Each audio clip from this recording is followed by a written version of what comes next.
you hear the stories that let me just give you an example. So you take one commodity, you take rice, for instance. The statistics say for rice, we consume about, I think it's 7 million metric tons. Local production has gone up. Yes, it's gone up to about 4.9 million metric tons. But we import 2.1 million metric tons of rice just to feed our population. Now, mind you, this is a population that's at 200 million today, but as we've heard, in the next 30 years or so, the population will be about 400 million people. Think about that. 400 million people. So if we're spending $3.6 billion importing food for 200 million people, it will be at least double that in the next 30 years. If 36 million Nigerian children are malnourished today, if we do nothing about agriculture, that number will double in the future. And yes, you hear the stories all the time. Oh, we have such fertile land. Drop anything in the soil and it will grow. But the question we haven't answered in that is, what is the yield that we're achieving? You understand? Because you can drop your corn, it will grow. But what yields are we achieving? How much corn are we harvesting per metric ton? Is it enough? How does it compare with other countries? I can tell you, and I'm sure when we get into the discussion, our speakers will tell you that our yields in Nigeria are amongst the lowest in the world per metric ton. So, ladies and gentlemen, the point I'm making is that we have a crisis in agriculture. We cannot continue running and managing agriculture the way we've been doing. If we do so, we will be in we'll have a serious problem on our hands in the years ahead. So when we talk about change and being nation changers, to my mind, if there was ever a sector that needed radical change, it's the agricultural sector. Because yes, we can talk about education, yes, we can talk about fintech. You know what? But if the human resources are not fed, tell me which education do you want to give them? Huh? And talk less of going higher. So I think the agricultural sector is at the very base and root of the things that we need to address. So we're going to have serious and interesting conversations around this. We're going to talk about the opportunities that are in the agricultural sector. We'll talk about the youth involvement in agriculture in particular. Because when I spoke about 400 million people, I think, is it 40 to 50% of those people are going to be young people. So how do we engage young people in agriculture? That's part of the change we need to see. And then, of course, we're going to talk about the all-important issue of agricultural finance. To help us do justice to all these areas, we have a very eminent panel of speakers who will be speaking to us. Firstly, I'd like to invite I'll simply call him a passionate agriculturist who I think our Greek runs in his veins. And, I've spent quite a bit of time speaking to him about this topic, and his knowledge of it is just really, really vast. You can see his profile in the brochure, but it's my pleasure to invite Mr. Bolade Agbola to please come forward. Thank you.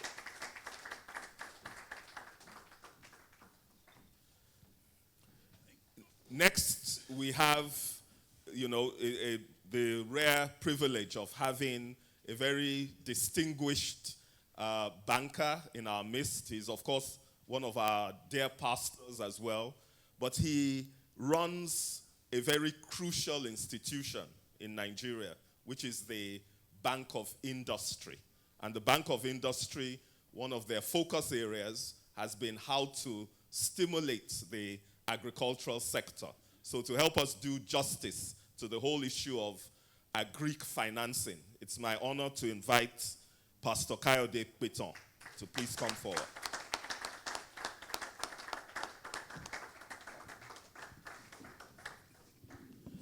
And then, of course, I spoke about the youth and the youth involvement in agriculture.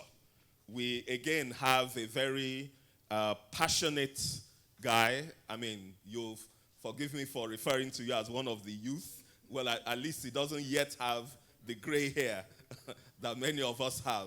But very passionate about agriculture, done a lot of work with IITA, which is the International Institute of Tropical Agriculture, looking at their agripreneur programs, which are all about youth involvement. It's my pleasure to invite Dare Odusonya to please come forward. Now, before we get going, if I could just remind you of the logistics, just as we did with the earlier sessions. We'll be using technology, so if you all go to www.slido.com, and when you've launched that app on your phones, the code is TKS19. Using that app, you'll be able to post your questions as the speakers are speaking, and when it comes to the question and answer session, we will start with the questions that have been posted on that platform. So each of the speakers will have up to 40 minutes to just talk about their respective areas, and then we will take questions. So please just continue to note down your questions as they speak. So without further ado, if I could invite Mr. Bolade Agbola to please come and speak to us about the agric sector and the opportunities for change in that sector. Thank you. I believe that the church is doing the command in the Bible. Genesis 1:27. After the creation of man, we were given mandate to go and replenish the earth. We are asked to go and be fruitful, replenish the earth, and take dominion. And if I take a clue from what happened when the Israelites were resettled, the first thing they told themselves is that they were evacuated from all over the world and put in the desert. Hostile neighbors, hostile land. And one of the resolutions they made was that they will feed themselves. Of course, their enemies can't feed them. And that's why one of the toughest stories of agriculture in Israel has to do with that. And of course, for us, I think we are at a stage now that we have no choice but to feed ourselves. Taking a cue from what happened with the border closure, that thing has happened several times in every regime. And each time it happens, somebody goes to Abuja, they do some meeting and all the rest, and then the border is opened again. But this time around, at least it has lasted so much. And which means, and I ask myself as a student of economics that if Nigerians prefer to bring their goods through Cotonou, why can't Nigerian Ports of Authority go to Cotonou, look at why are they bringing their goods through that place? And then you see the obscene statistics. Thailand export to Nigeria over 4 million metric tons of rice every year. And what is the population of Benin that they will consume that rice? And it is not all gloomy story about agriculture.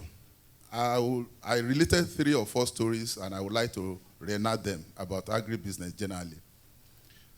In 1985, I had the privilege to visit a farmer, one of the pioneer farmers at Ikorodu. We gave the guy a loan to set up a feed mill. All his life he has lived in that place, Onobanjo Farm. It's in one of my profiles there. And I look at the story. As a young man, he was recruited into that farm settlement without a small house. By the time we got there and gave him a loan to establish a field mill, I was not surprised. 10 years after, he won the CBN award for prompt repayment of his loan. And about 5 years ago, I saw the old man. He had become an old man. He's passing that business to the next generation. That is the nature of agribusiness. There is also what happened out of necessities. I was sharing with my bright brother MD of BOI, how in 2004, thereabout, government banned importation of biscuits. And a young man made up his mind and said, look, I am going to produce biscuits in Nigeria. What is biscuit? Is the processing element of agribusiness, so largely wheat. And he started it, strategic thinking. He has gotten some loans here and there. He paid back. I mean, the first loan was a creative loan, which was an Exim Bank loan to manufacture biscuits equipment in Italy because of the food grade and quality. I will get to why I'm referring to this. So he got an Exim Bank loan, which was actually used to bring the biscuit factory to Nigeria. Of course, it's taken about 3 sets of facilities, and today is on the 3rd phase. In fact, private equity firms have gone into the business. I'm talking of Biloxi Biscuit. You'll see it there. Around 2004, too, there was a young man. The story will also interest us. A French company, they've been doing feed milling in Nigeria for several years. For one reason or the other, they said they want to leave the country. They left the country, and the only way they could do was to sell that business through a management buyout to a Nigerian. Okay. Who then used it? And since that time, for about 3-4 years, we were even living in a place I didn't know he was a member of my estate. He was on the farm all through. Today, if you buy any chicken known as Natudo, that is the young man. And how did it happen? He will collect loan, pay back. He had the support of banks. Because that's a major problem in agribusiness. People take loan and walk away. So those are some of those fantastic stories. And another one which is a bit more interesting has to do with when some agri students went to study in UK. They visited a farm. The man produces barley. He said, so one of the they just studied integration, vertical integration. I said, oh, gentlemen, why don't you do integrate backward, produce piggery, do poultry? You have a lot of waste and all the rest you can do. I said, no. I work 6 months in the year. And if you tell me your village, I will know whether I've been near it. I've been to every part of Nigeria. They said, how do you work 6 months in the year? I said, look, I spend 1 month in doing land preparations and all the rest, plant my barley, 3 months due for harvest. I harvest 1 month, store it here and there, and then, of course, do forward this. And then the checks start dropping. I mean, the cash starts dropping wherever I am all over the world. Well, how is that possible? Because they have a commodities exchange. So you just do futures this and then work 6 months in a year. I was surprised when I saw one of the people at IITA. It is also happening in Nigeria. Some young men, they came in, all they do is they just produce maize 1 season. And then all they do, once they get the timing right, plant their maize, harvest it, they are done for the year. So there are all sorts of possibilities in agribusiness. And for us to really appreciate it, that's why I've told all those stories. We can fit into any of those things, and it can be any one of us here. Now, when we are talking of business opportunities in agribusiness, of course, we have it in different value chains. We have heard about the agricultural value chain. We can actually have it, we can operate in the input side. There's tremendous business opportunity. Sorry, let me just, okay. I need to move forward to the value chain chart there. We have production, we have processing, of course, it gets to the table. So let me just, okay. Now, in the input, business opportunities are tremendous there. I think this is one of the first countries in the world that we don't even know the difference between seeds and fruits. We just plant anything. Whereas farmers ought to plant first generation crops so that you can get desired yield. So the seed business is a big business. That's why we have Monsanto in America, which is a global company. Just all they are doing is just produce seeds for the farms. So for inputs, it's a lot of business. The input side of agriculture, land clearing is a major business. I'm happy to hear that there's what we call Uber tractors. I phoned somebody in my local government and I said, okay, what's happening? Also, I'm from Osun. He said they have only one tractor and the way they queue for it. Of course, there's nothing you can do in farming. If you are doing primary production, if you don't have mechanize it. The shocking aspect is that the work a tractor will do in a day in plowing, you will need minimum of 50 laborers to do it. Even when you look at the rice we are producing, why is it that it is so, our rice is so expensive, the production cost of our rice? It is also because our farming is not mechanized enough. There's no capital in that business. For you to have a tractor and a set of equipment, you need like 9 to 12 million to run a farm. And of course, that will do so many things for you. But where is the money going to come from? And unfortunately, we have also run a nation that cooperatives are not effective because the first set of people who set up cooperatives, they take care of themselves. And after taking care of themselves, they kick it. It's a trust deficit. Because in Europe and all the rest, what developed agriculture was actually cooperation.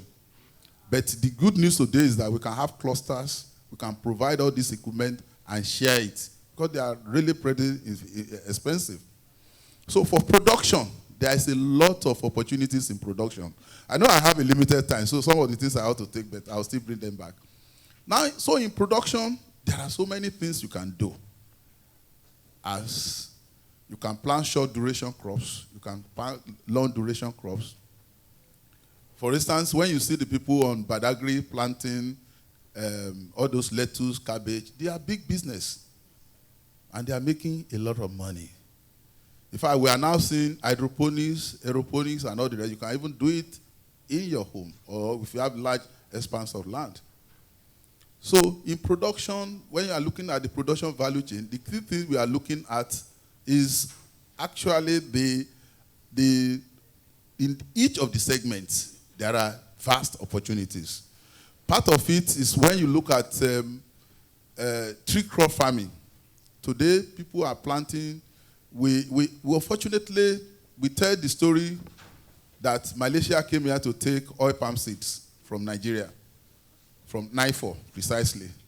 And today, if we stop buying palm products directly or indirectly from Malaysia, the economy will go into recession because we need oil palm products in all the things, all our cosmetics, all our biscuits, all our, minus the cooking oil, either turkey or whatever, they are all from palm oil and their derivatives.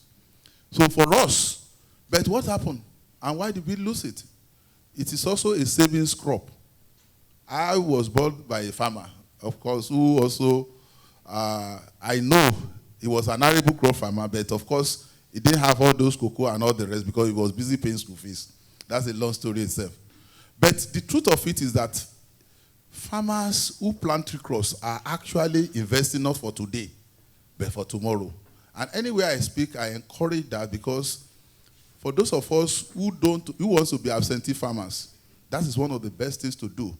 Plant cashew, plant oil palm, plant cocoa. Yes, you have to wait for 2-3 years or 4 years in some instances to start harvesting the fruits. The point of it is that you must have a savings culture before you can do it. I also linked it with my basic economics that tells me that the Southeast Asians have a higher savings propensity. I think when I was in the bank, there was an incident that shook me. I mean, there were people come today, sell suits to us and all the rest.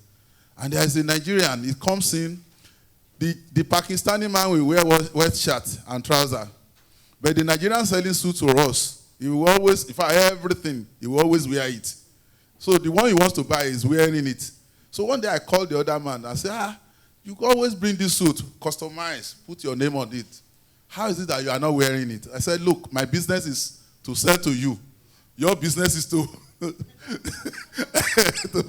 to buy it and spend all the money. So that is one of the reasons that we don't have all those 3 crops. In fact, the 3 crops are insurance crops. In fact, the 3 crops are what you can use as your pension. Because the moment you establish it, you own the land is appreciating, the tree is appreciating. Of course, one of the major things I hope we'll be able to do as a nation is to modify the Land Use Act. Because the Land Use Act or Land Use Decree is one of the reasons why credit is not flowing to agriculture. Because land is not treated based on its value. If government takes your land, and I've seen it practically, and say they need your land, the rule according to the act is that they pay you for the development on it. And if it is a crop you plant, they say go and remove your crop. So if it is maize, they say just take it away. And I've seen governors use it in urban areas to take land for public interest, which you can't define in any place. Now, why is it like that? In UK and all the rest, lending to agri is a big business, including even houses and more in the villages, because of the freehold title. Because whatever is on the land and the development on it is part of the value of the land. In the north, what it takes you to have a piece of land, just put matchbox and clear it off. Then you just burn it. So there is no development on it. But here, to clear 1 hectare of land in this place, especially if you go to high vegetation area, you will probably spend 250, 300,000 naira. And if the government comes in and takes it over, you will only tell you to carry your maize away, and nothing will happen on it. So we need all those things, and I hope at an appropriate time that decree will be modified. Now, in processing, there is virtually anything that is produced in agriculture that cannot be processed. If you look at the value chain, processing is a very critical aspect. I'm looking at value chain I'm just this because I know of my limited time. It's a thing I can take for a whole day. But when you are talking of processing, right from the vegetables, the way you harvest is the processing. For your vegetable to be acceptable by ShopRite, it has to be harvested at a particular point of the day, put in a particular package, and then delivered at a particular time. That is also processing because you are adding value. Pepper, you can grind pepper, dry it, and then all sorts of spices and all the rest. Those are processing. And what is processing is actually, in most cases, is either you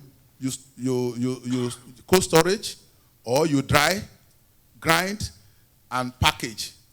One of the most creative processing that was done for tomatoes recently is somebody that we call it Obe sauce. I'm sure it's in the market. We go to any of the supermarkets. What does it do? It buy tomatoes, buy onion, buy pepper, mix it together, boil it, and then put it in a sterile place. And then what does it do about it? You can store it for 1 year. So that addresses wastages. Crop production is about 89% of our GDP, agri-GDP, but not less than about 50% of it is lost because of lack of processing.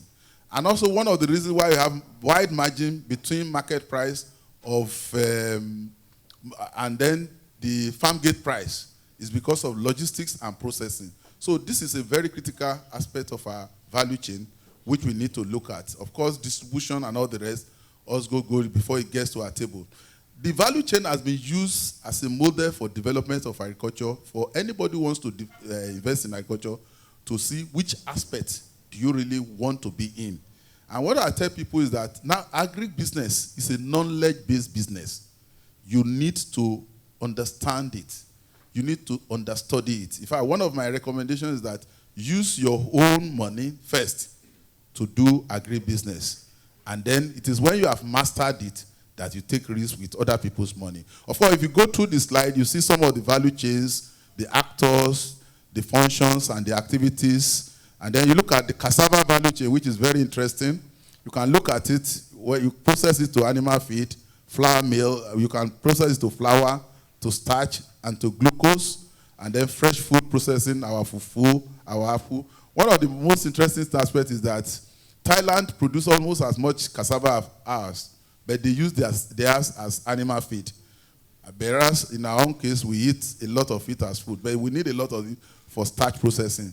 And of course, this is where BOI comes in, because I know the mandate of BOI has to do with processing and manufacturing. So I won't go to that. The expert is there. How do we make change in our agribusiness? Of course, when we invest in agriculture, we are actually changing the nation, because today we don't have food security. So for any investment we put in agriculture, we are helping the country to achieve food security. We are helping the country to create employment. We are helping the country to earn foreign exchange. And like I said at the earlier presentation, the oil market outlook in the next 10 years is, in fact, what we saw in 2015 is a foretaste of what will happen if, again, price of crude oil even oscillate at $30 per barrel, and we don't have as much buyers as possible, which is inevitable. There have been so many regions that have been resource-rich. These are exhaustible resources. These are resources that have alternatives. So we need to develop our agriculture, change the nation, as the theme of this theme is, by ensuring that we generate foreign exchange. The first set of industries we have in Nigeria in the early 60s, they were actually proceeds of our agriculture that were used to set up those industries, which were supposed to be import substitution industries. And today, we cannot even feed ourselves. Today, we need foreign exchange to fund our critical imports. We don't manufacture cars here. We don't manufacture so many things. Of course, even agric itself is a critical raw material for industries.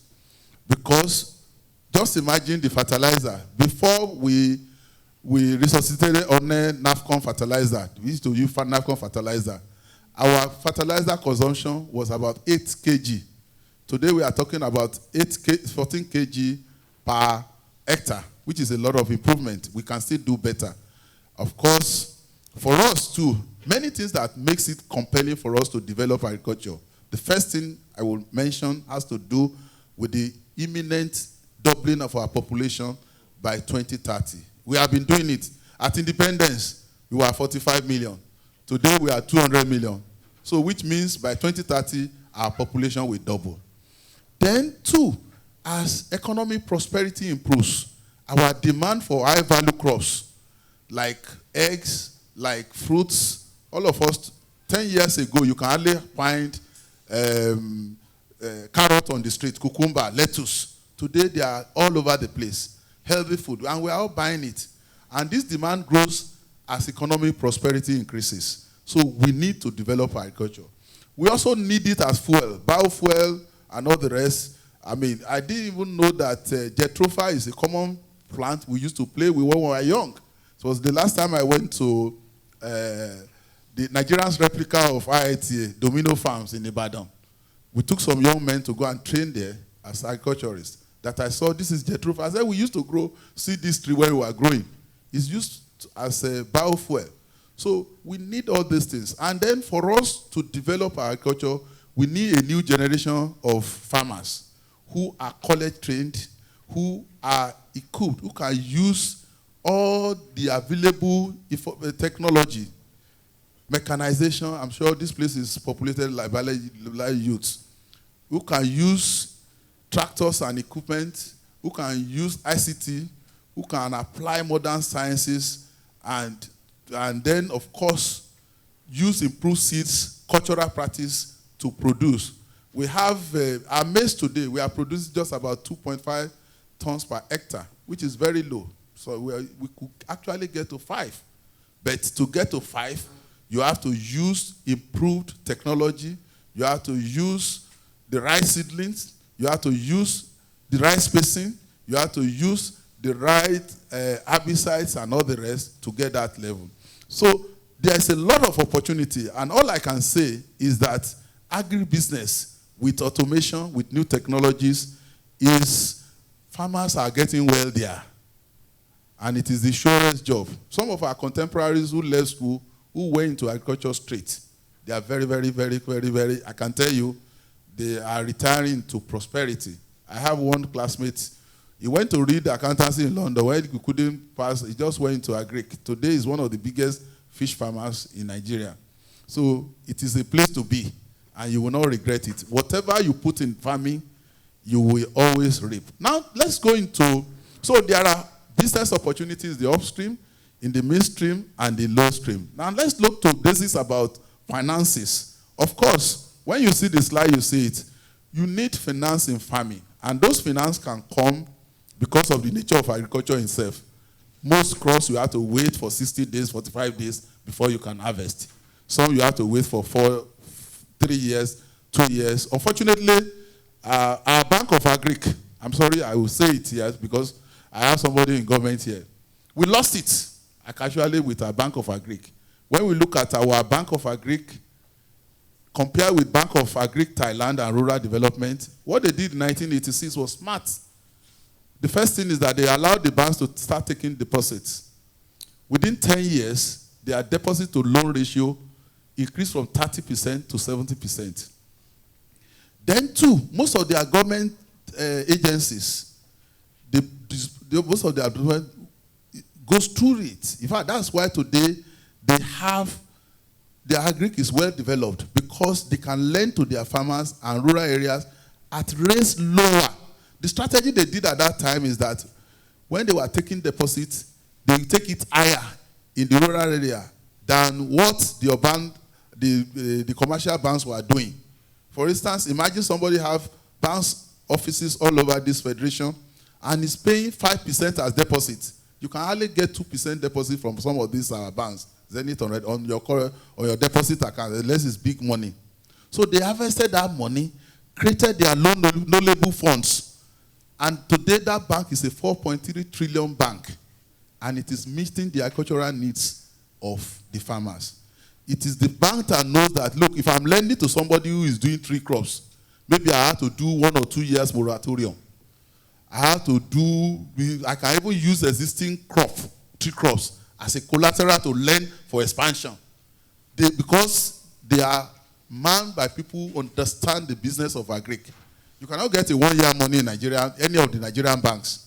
And that has been transmitted to, we are talking of, it is beyond recapitalization. We are still thinking of how to recapitalize Bank of Agric. When other countries that also set up development banks like ours, are moving to the next level. The Bank of Agric India has unlimited IOU to take money from CBN to fund its agriculture, follow up the farmer. Because in funding agric, it is one of the most scalable business on earth. The skills you need to do 500 broilers is what you need to do 2,000, 3,000. What differs is just the equipment and the variable cost.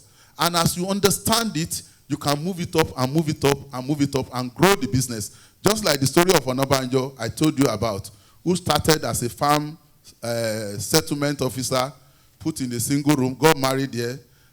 That business alone, all his life, train all his children, and pass that business to the next generation. The farm is still there in Ikorodu, but we lost that opportunity.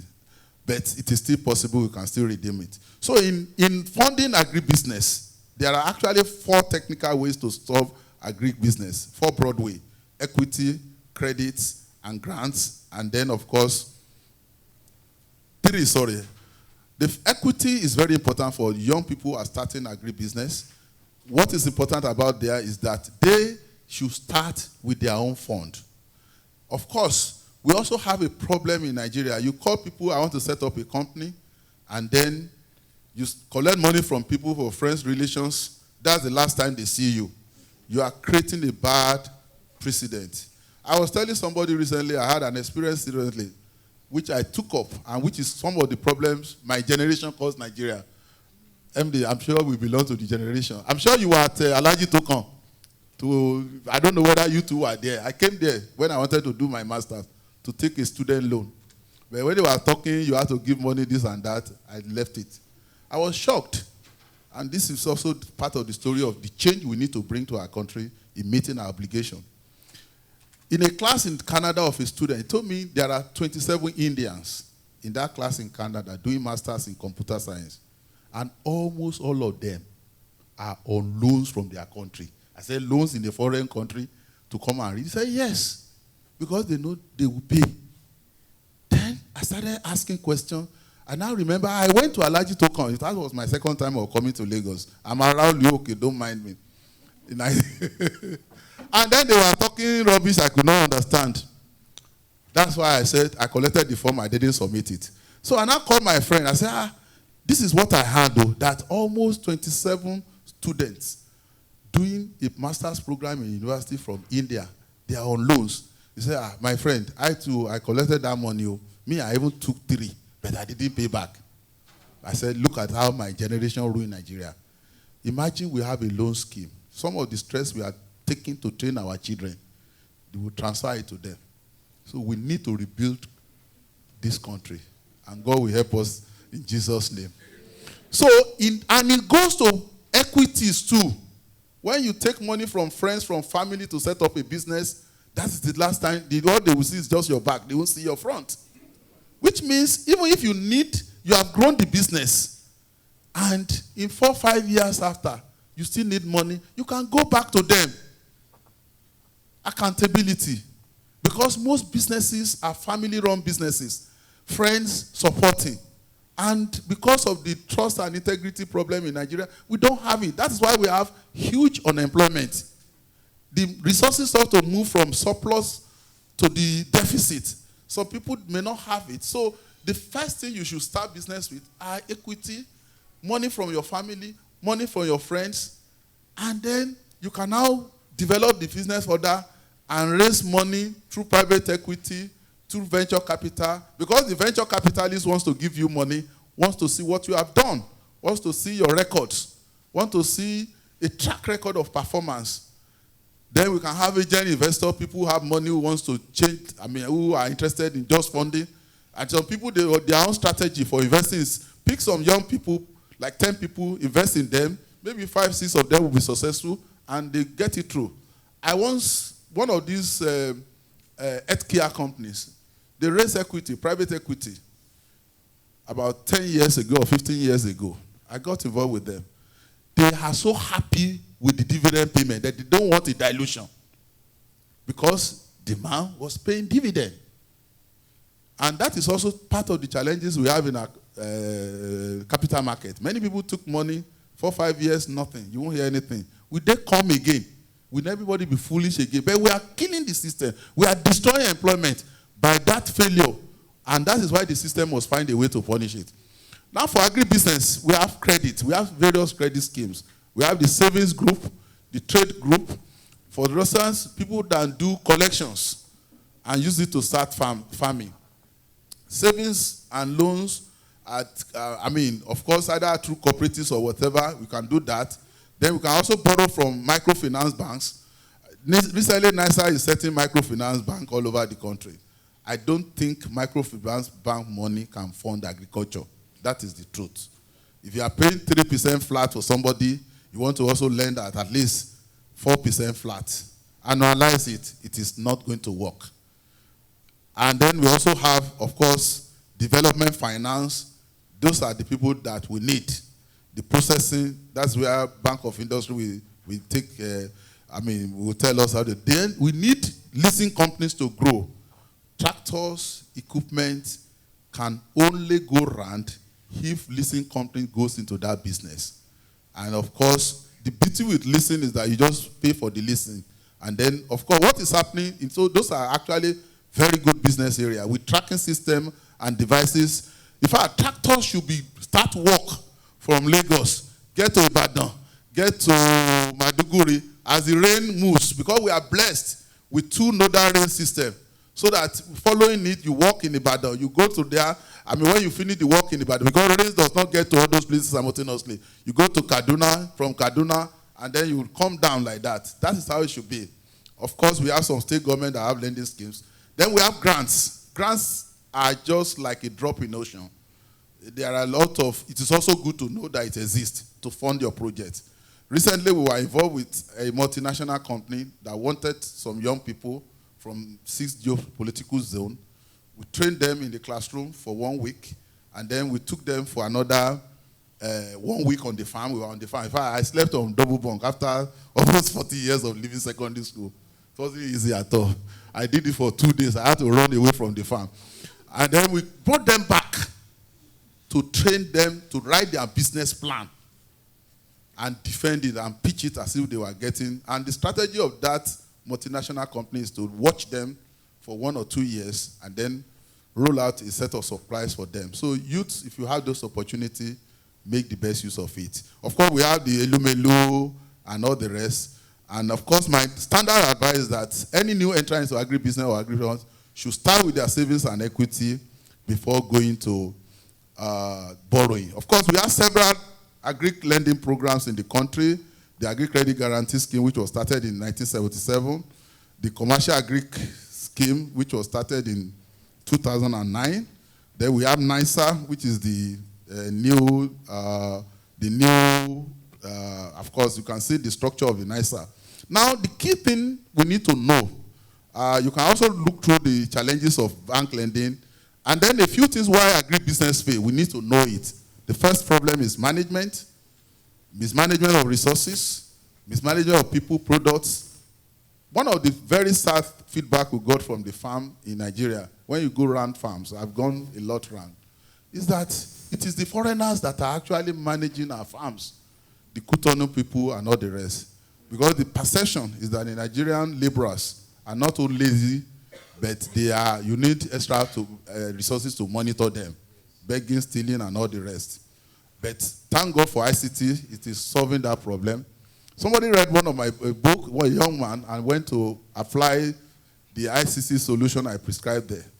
He just put in the poultry farm, he put CCTV there in the night, overnight, put inverter, put internet, and then you could watch when they are collecting eggs. You could watch when they are feeding from remote locations and all the rest. And that did the magic for him. The egg production rose, briefly stopped. So thank God for ICTC. So you can actually manage. And I've seen people who are asked to, in fact, you can use GPS today now to even locate farm. We have seen a lot of dishonesty where somebody was based in Jos, he had a farm, and they told him all sorts of stories. And then by the time the man was coming, there was a strange fire on the farm. And they said, oh, most of them were burnt. But, oh, look. Okay. So there's so much. But please, if you have the slide, there are some questions you must ask yourself if you want to go into farming. Have you managed business venture before? Just 2 minutes for me to go through this. I'm sorry. Then have you set up a business before? If not, you have to investigate about things you need to do to start a business. Many of us go into agribusiness blind. It is like any other business. You need capital. You need to be able to manage properly. Then you need to decide which segment to be. And then you need to have a business plan. And of course, you have to be careful. There are so many people who write business plan for you. They are not realistic. You have to be part of the business plan. There's a lot of things to study in the internet so that to corroborate whatever anybody is giving to you. Yield rate and all the rest, they will just do it to you to make profit. Of course, you need to determine your fund. Is it equity? Is it debt? How is the combination? And then, of course, those will determine the ownership structure and, of course, control issue. But it's better to have 10% of a working business than 100% of an inefficient business. Of course, you need to have investigation. What you need to do is the project successful. And then, of course, so you can see all the questions. They are pertinent. You must know the risk you are going into. And then you must know every risk, price risk, and all the rest. And, of course, you can read up the other issues on credit and all the rest in terms of credit worthiness. These are the two things the banks look for. Your ability to repay and willingness to pay. Of course, there are other things that are assessed in credit. In closing, because my time is up, let me just use a few of these quotations. According to Ben Gurion, that's the first Israeli president, said agriculture is 95% science and 5% work. So agriculture is a science. Whichever segment of agribusiness you are, you have to study it, you have to know it, every conceivable literature about it, or how you can improve it, you can look for it. And that is the only way to get it. And you have to liaise with research stations. What are they doing there? Yes, they are moribund, they are not well developed. I mean, you go to IITA, you go to NIHOT, you just shake your head. I hope one day some of our philanthropists will go and take up some of these research stations. What strikes me when you go to IITA is it was built by Ford Foundation and Rockefeller Foundation. Let our rich people, let them take up some of these research stations and transform it. Then, according to Mark Zuckerberg, he said the biggest risk is not taking any risk. In a world that is changing really, there is risk in farming. You must understand the risk. But there are risks that you can mitigate. There are risks that science and technology is helping us to mitigate. But you need to have the passion. And like that Dr. Kofi Annan said, it is time we change the way we think. Farmers are not the cause of Africa's poverty. They are a potential solution. We must be solution to our poverty. The statistics are staggering. 23% unemployed people, 52% either underemployed or unemployed, and of course, a growing population at 2.6%. So there's a lot of opportunities to create jobs. There's a lot of opportunity to increase income. A large number of our people are actually living below poverty. When you translate a family of 6 earning less than 130,000 naira, that is less than $2 per head. And the only way we can do this is let's create jobs, let's invest in agriculture. And those of us in other sectors, buoyant sector, agribusiness is tomorrow. We have to be there today. Thank you and God bless. Key things coming out of that presentation. One thing that struck me, again, as we reflect on the whole issue of agriculture, is that this agricultural sector, we've said it's actually a sector that requires knowledge. It's a science. It's a science, and therefore, to really, really do well in agriculture, you've got to understand the science behind it. I was having a conversation with somebody in this sector, and he said to me, one of the issues we have is that we have the predominant part of agriculture in Nigeria is handled by small-scale farmers who do not have the knowledge as to how to improve their yields. They don't have access to the right inputs. And his point of view was that the way to transform the agricultural sector was to get knowledgeable people like you and I involved in this sector. Because he said to me, Tola, if you get involved in this sector, I know that you will be focused on how to maximize your yields. You will study the science, you will study methods of getting improved yields, cultivation, etc. And the more we can have people, knowledgeable people, involved in agric, I think the more we'll be able to transform the sector. Of course, we've got to do a lot as well in terms of making this knowledge available to the small-scale farmers. But my point to you is that if all of us get involved in some way in this sector, I think that's the beginning of the change that needs to happen. And what we must all remember is that it's not, transforming agric is not a nice to have, it's a must have, otherwise our nation will be in trouble. One of the areas that we need to talk about more, of course, is the whole area of youth and youth involvement in agriculture. What has happened so far? How do we change the narrative about agriculture and make it attractive for the youth to get involved? And to speak a bit about that, as well as some of the other opportunities in Agric, I'd like to invite Dare Odusanya to give his talk. Good afternoon. Okay, should I say praise the Lord? Okay, I think that's much better. I have a slide, if you can help me with the slide, but I'll just go on with the slide. So I have some few minutes, and I have very small slides, but we're going to talk, and we're going to do a little bit of calculation ourselves. As young people, we are interested in money. Yes or no? Okay. If it's not all about money, then we'll probably not be sitting here. And so we're going to try and find out whether the truth we hear about agriculture is actually true, or whether it's actually false.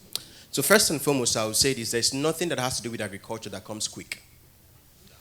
The shortest of crops you can plant will take you 21 days. Well, if you do things like amaranthus, what you call F4 or ewedu, probably take 21 days, and then you start to harvest. But as you are here, or as you are sitting in this place, if you plant amaranthus filling this whole room, it will be difficult for you to sell, yes or no? Okay, if you plant ewedu filling this whole room, is it easy for you to sell in a day? Let's talk now. We're in an agric session, so I expect to get some feedback. Can we sell it in a day? You can sell it in a day? Okay. So let's look at what 1 hectare is, because, the earlier speaker talked a lot about, yield per hectare. And I like to put it in perspective. 1 hectare is 1 football field.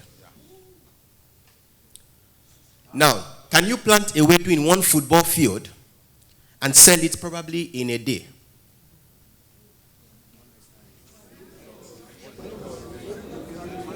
Yes or no? Now, I'm using ewedu. I'm using a crop that low in the value, well, I wouldn't say in the value chain anyway, but I'm using a crop that small because I want us to understand really what agriculture or agribusiness is as it relates to young people. If I say you plant 1 hectare of cocoa or what we call in a cashew, it's relatively too small. But if you are planting a crop like ewedu on a land called 1 hectare, it's extremely large for our current market. I'm not saying we don't consume more than that, but I'm saying for the market you can identify and you can find, it will be a challenge. But let's move forward. So I never liked agriculture. I'm using that to buy time while my slide comes up. So I never liked agriculture, and but in my secondary school, I was the agric laboratory prefect. I never know how that happened, but I never liked agriculture. Somewhere along the line, while growing up, I grew up in Lagos, Apapa to be precise. I had colleagues who were growing little birds, broilers. And then I decided to learn what they were doing. And because I didn't have cash and I couldn't ask my parents to give me money that I wanted to start raising birds, the first question they asked me is, who born you? Things like that. And the next thing I did was, okay, fine, we had some wood in the house, and then I decided to construct myself. So I had all the tools, I was sawing myself, quite interesting job to do. And then I have this, with nylons everywhere. Any waste I see, I just try to make a house with it. And then I used to have birds then. And before my father retired and then we moved out of Apapa, I had over 200 birds, local and exotic. Now, exotic is what I won't call them broilers. I call them, cockerels, the white and black. That's what I used to have then, and a lot of local ones that, can give birth 3 times or 4 times in a year, or can hatch, I beg your pardon. But all of those stories were not because I liked it. I just felt, it was fun to do. My colleagues were doing it. Let me also learn. And then it took me 5 years. Immediately after school, I had my WAEC, I had my NECO in 1 sitting. I didn't have to do it again. I was still too young. Now I'm still very young, but I was too young then.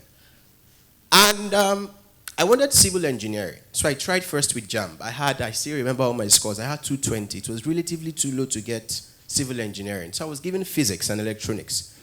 But I was very young. And for us in school, then we tell stories like, I want to graduate with, I want to be a doctor, I want to be an engineer. So the only thing that was in mind was I wanted to be an engineer. Physics and electronics was not even a course I was, dreaming of. And I said no. And then the second year I started for JAMB again. I had 256. And that year, I still did not get the admission. So I was given computer science. I said, no, there are shops on the streets where I can learn computer science. I don't have to go to school to that. That was my understanding. And And then it dawned on me finally that a colleague of mine was already entering into his final year. I was not in school. And then it dawned on me that, Dari, you will wait, and probably your colleagues will be the one to lecture you in school. So I decided, okay, fine, I'm going to do JAMB and whatever. But at that point, I was a little bit frustrated. So I had 202 in JAMB. Very, very low score. And I said, I had 256. I didn't even get engineering. So 202, obviously, probably get Yoruba education. But finally, I got into school, and then I was given a course that for the first time in my life, I had to go back to my JAMB brochure to actually check, does this course exist? It's called Plant Physiology and Crop Production. In my life, I have never heard of it. And I remember then my father told me, are you sure you want to go or you would wait? I said, no, at this point, anything they give me, I am going. And basically that was my story. So I remember when I was trying to pay my fee, what we call it, acceptance fee or something like that. Yeah, okay. And I remember I entered into the hall and I said, and they asked me, what course were you giving? Now, because it was difficult for me to understand the course, I said plant psychology, and everybody started laughing. But really, I didn't understand. So I reached out from my bag, and I was trying to bring out my hand just to see what was the course. And somebody called me and said, what course did you originally put for? I said civil engineering. I said, okay, don't worry, you understand when you move on. So that's how I got into Agric. So after 200 level, I wanted to switch. They told me score very low so that your department will leave you. And somebody else said score in between so that the next department can accept you. So in both cases, I was very, very in between. When I mean very, very in between, just in the line.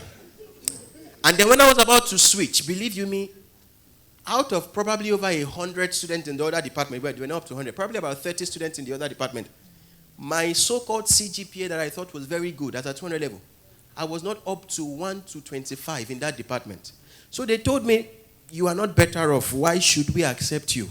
So it was then I knew that, well, you die with a Greek, you don't have a choice. Just do it. And that's why I came into agriculture and I started doing what I'm doing. So irrespective of the side, I'm just going to run through it so that we don't take too much time. So today, the average age of young people is 55 to... The average age of farmers estimated now is between 55 and 60. Unfortunately, I have some pictures I would have loved you to see. I hope it comes up very quickly. Now, the median age of Nigerians now, well, in population today is about 17.9 years.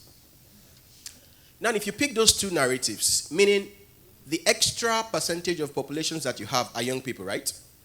So if the farmers are 55 and 60, so indirectly it simply means if we think we have been exporting food now, it means we have not even started exporting.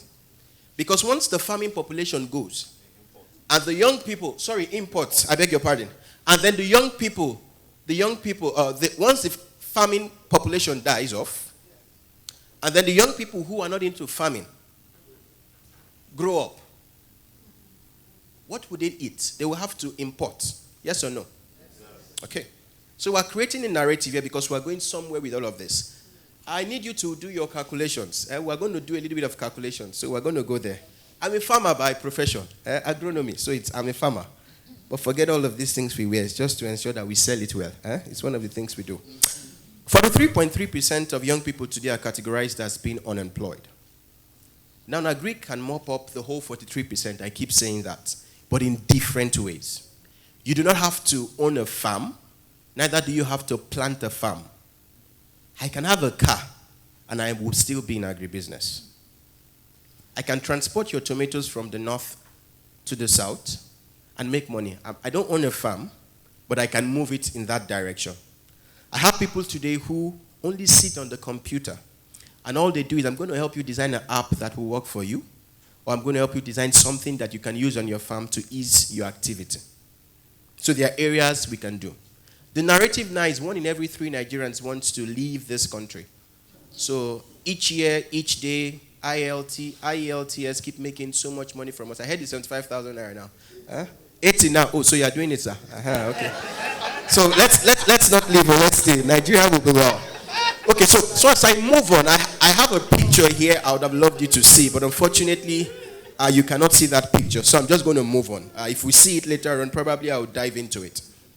So Nigeria is extremely rich. So according to statistics, we have about 82 million hectares of arable land, and only 50% is currently under use. Now, 82% of that and only 82 million of arable land. Now, for you to understand the context and the concept of arable land, it simply means land that can be farmed, meaning you have an appreciable level of N, P, and K, which is your nitrogen, phosphorus, and then potassium, which is ideally needed as the major element for growth. Now, FMAT say we have about 279 billion cubic meters of surface water. There are certain countries who do not even have a bucket of water, and yet they produce much more food than us. So I'm driving this home because I want us to know that there are indeed opportunities that surround us. And until we young people see it and begin to tap into it, we will continue to languish because we continue to, import what we can actually produce. And then the last thing I'll say is the agricultural sector is the third largest contributor to Nigeria's GDP. Q1 and Q2 of 2019, those were the stats. So that's an indication that no matter how bad, oh, you have my slide. Okay, can we just go 2 slides forward? Because I just moved. So one of the first pictures. Oh, okay. Thank you. Okay, so this is what I said earlier. And this is the second picture I was trying to show. So my question is this. Can we survive doing this? And this is why young people are not interested in coming into agriculture. So I assume that young boy, if he's my age now, well, I'm still very much a youth because you mentioned whether I was still a youth. According to Nigeria, if you're not 35, you're still a youth. I'm still under 35. So I'm still very much a youth. If this young man was to get to my age, I probably think he would look maybe wrinkled or old because of the drudgery involved in what he is doing. So imagine he has to do this, and this is what they actually do. I work a lot with smallholder farmers, so I know. Imagine having to do this for one football field every single year for probably 30 years of his life. His hand will probably become harder than rock for people who have been into farming. But just imagine how a me or how a you would want to do this when you have colleagues who would go into the bank with shirt and with tie, and you want to say, I'm an agricultural. I would not even deny, I would deny you on spot. But this is what we see, and this is why young people are not interested. But there is a narrative that will change. And as we go on, I would like you to see. So this is an example of what we expect to be. Now, the young man and the very old woman we saw, they will probably farm 1 hectare, maybe in a month. They will complete the whole activity of land preparation, planting, and maybe weeding at some point. But with this tractor, there are some now that you can even add extra articulations that can even help you do about 5 hectares. Just going to and going through can cover that length. Now, this is a boom sprayer, just spraying either herbicides or either insecticide, depending on the crop. If you look at it, it looks like soybean, so probably an insecticide, just to ensure that insects do not come on it. So moving forward, these were the stats I was trying to read earlier, telling you these are facts. These are not something I coined out of searched online. These are statistics that can be verified, coming from the Federal Ministry of Agriculture and Rural Development and from the Nigerian Bureau of Statistics. These are things we can verify. And these are things that are around us as young people that we can tap into.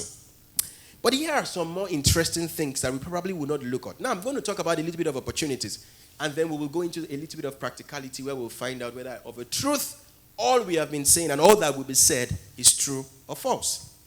What I'm saying is probably 2 years ago. So you should know it's not far-fetched. And they asked me, and the first question they asked me, how long have you been in IITA? And I think then about 9 months. And I said, you don't know where they harvest yam. You know, it was strange to me because you are in a system where you can go around and ask questions. But number one problem we have as young people, we don't ask questions. And that's why I'm bringing that up.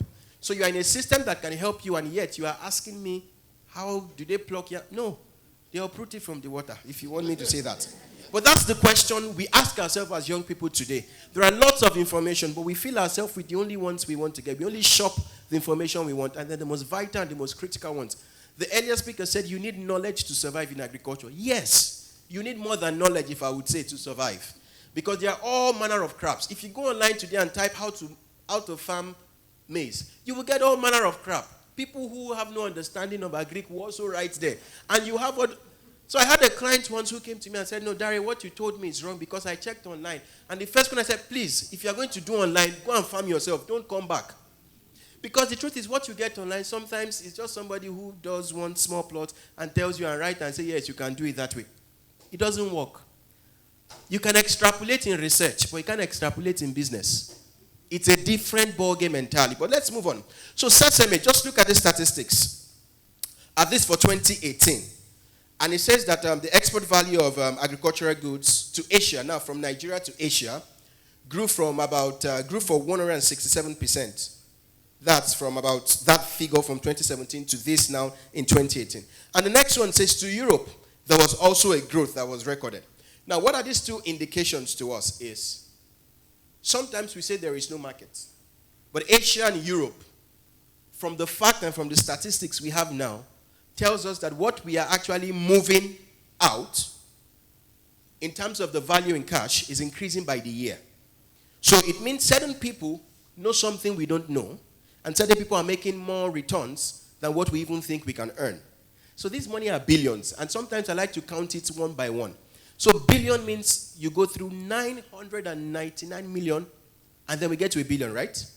And these values are extremely huge, billions. So meaning if I'm only going to be interested in 1% of this market, we can tell ourselves what that is. So moving forward again, sesame seed, cocoa bean, and then anacardium, that's cashew, were three things that struck me a lot while looking through all of this data. Because they represented one of the highest things that was consumed and one of the highest things that was exported.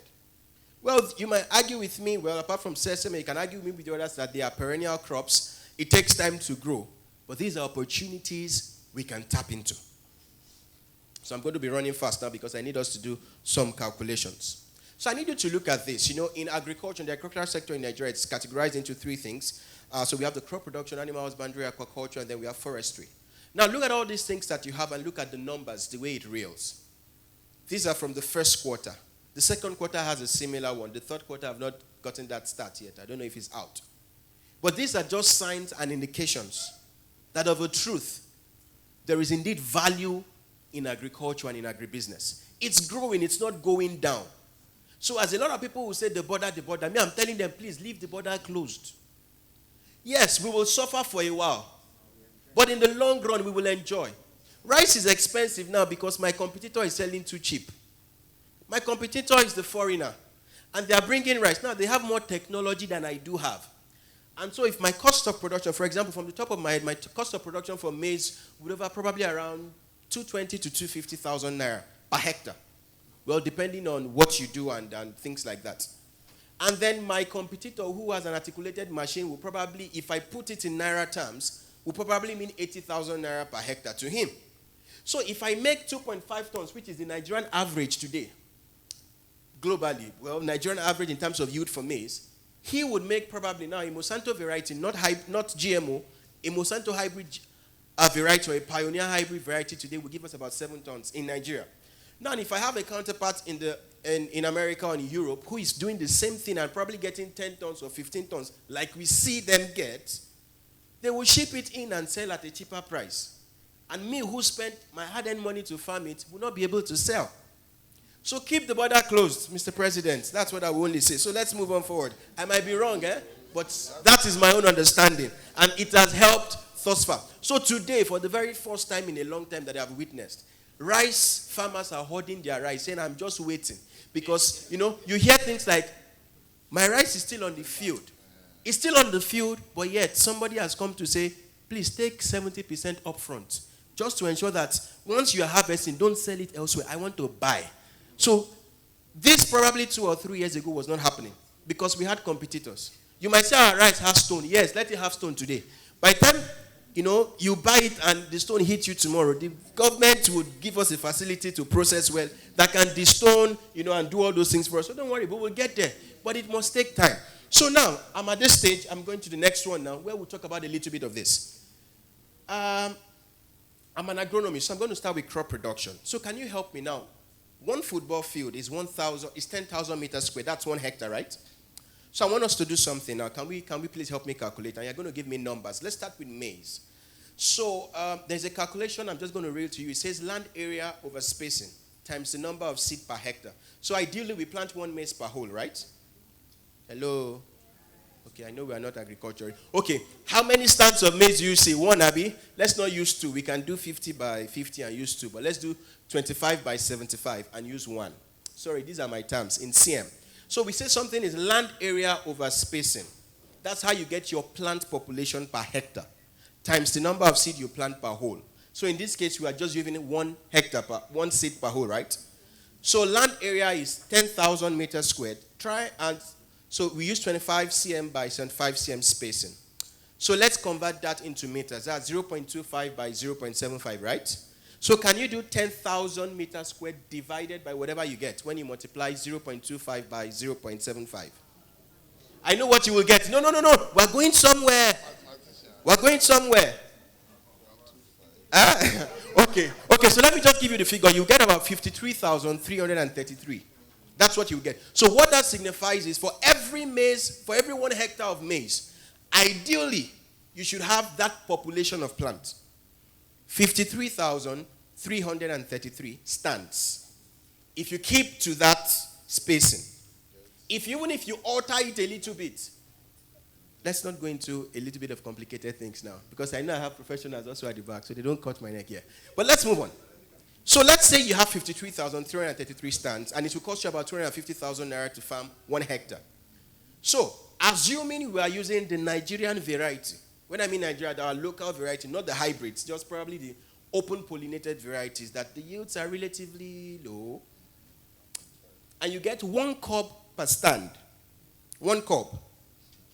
So how much do you think you buy 1 cob of? I'm not shelling now. Let's say we are selling it 1. How much do you sell 1? In Lagos? I have to relocate. Okay. A cob. Just a cob of maize. How do I say a cob? Is there another way I can say a cob of maize that you understand? Okay, one maize that you eat. 1 corn. 1 corn. Okay, yes, 1 corn. How much?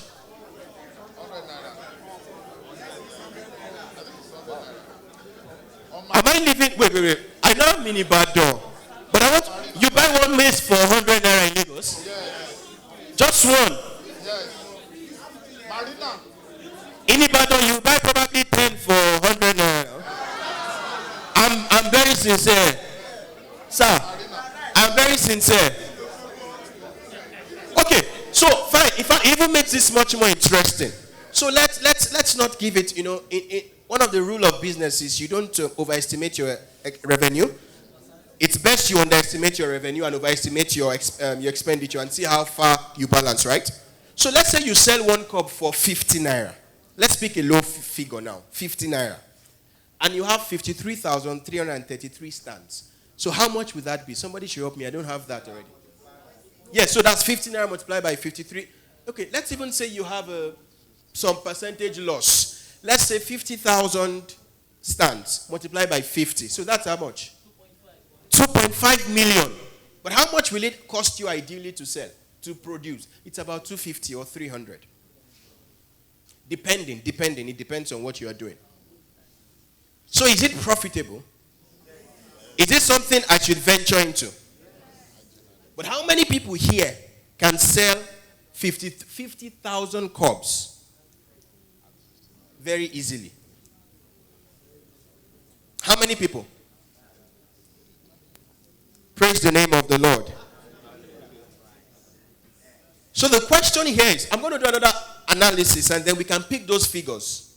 Now, these are not figures coming out from the skies. These are things I've been doing, and these are things I'm still doing. It's quite expensive. Well, it's quite very high in terms of revenue, because my own expectation was to probably calculate with 20 naira or with, I am very serious. That is what is obtainable where I'm coming from. Is that cheap? Yes. If you say 100 naira, I'm probably talking about sweet corn. The sweet corn that you normally can, do you know we farm it locally here? You know, right? Now, a cob, I know we sell it in IT. A cob goes for around 120, 150.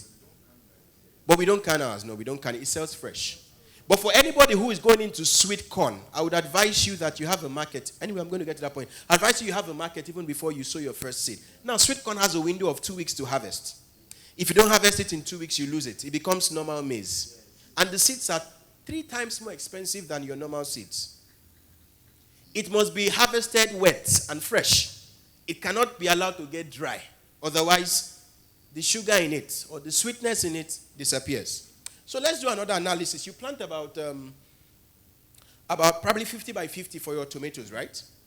Now you get about 40,000 plants. I'm very conservative, about 40,000 plants per hectare for your tomatoes. Sorry, how many minutes do I have? Okay, so I'm just going to rush now quickly. So you have about 40,000, very, very conservative. Now, some varieties we have today which we use, they are hybrid varieties for tomatoes and for peppers, would give you on the average, about 4 to 5 kilograms per plant. Now, when I say 4 to 5 kilograms, I mean if you are very skilled at doing this. 4 to 5, we still had about 200 square meters field, just harvested less than a month ago, and the average yield we had per plant was 4.5. 4.5 per plant. So imagine you have about 40,000 plants. And then you have 4 kg. Let's even bring it down. So you have 4 kg per plant. So 4 kg by 40,000, that's about 160. So that's 160,000 kg. That's 160 tons, right? Now a kg of tomato in ShopRite, for example.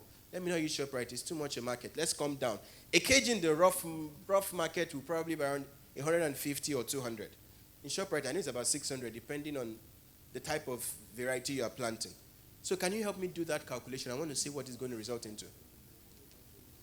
That's how much? 3.2 million.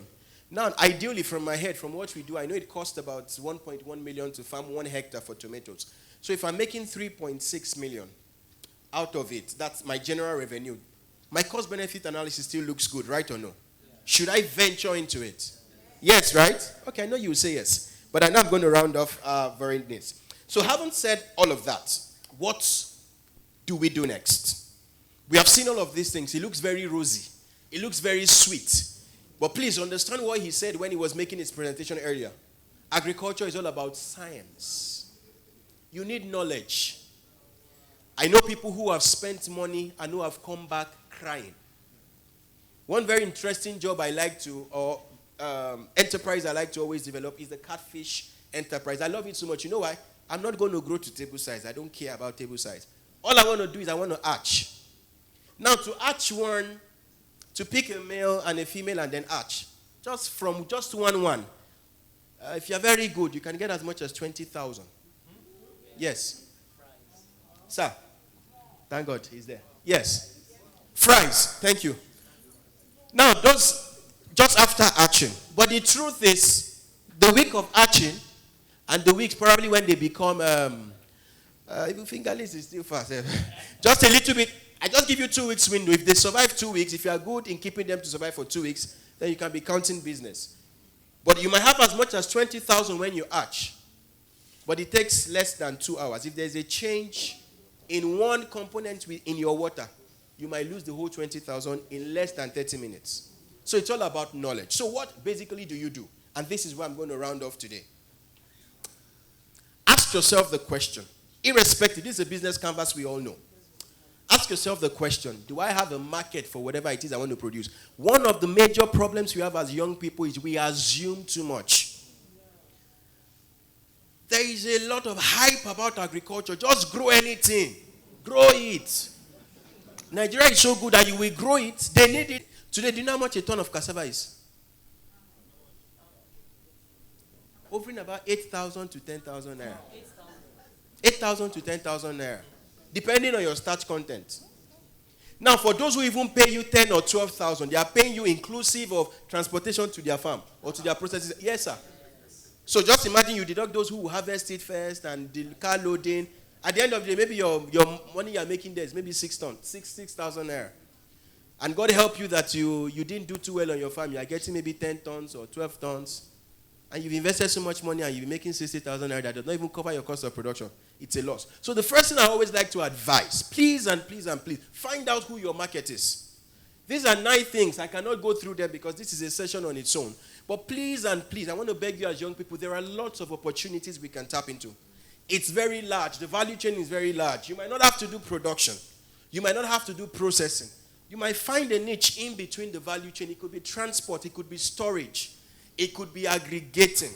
Anything at all you find to do, count it first, count your cost.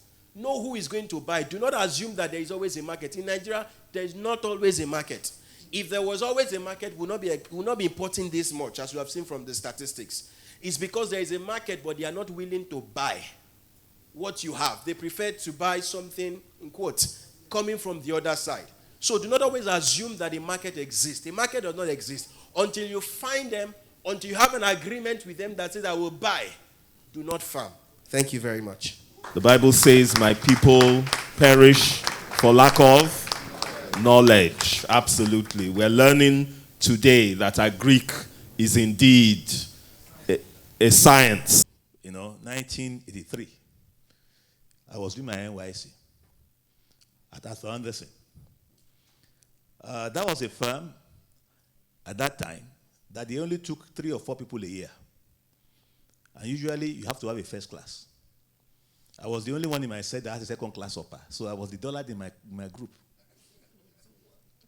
2-1. Because at that time they only took first class.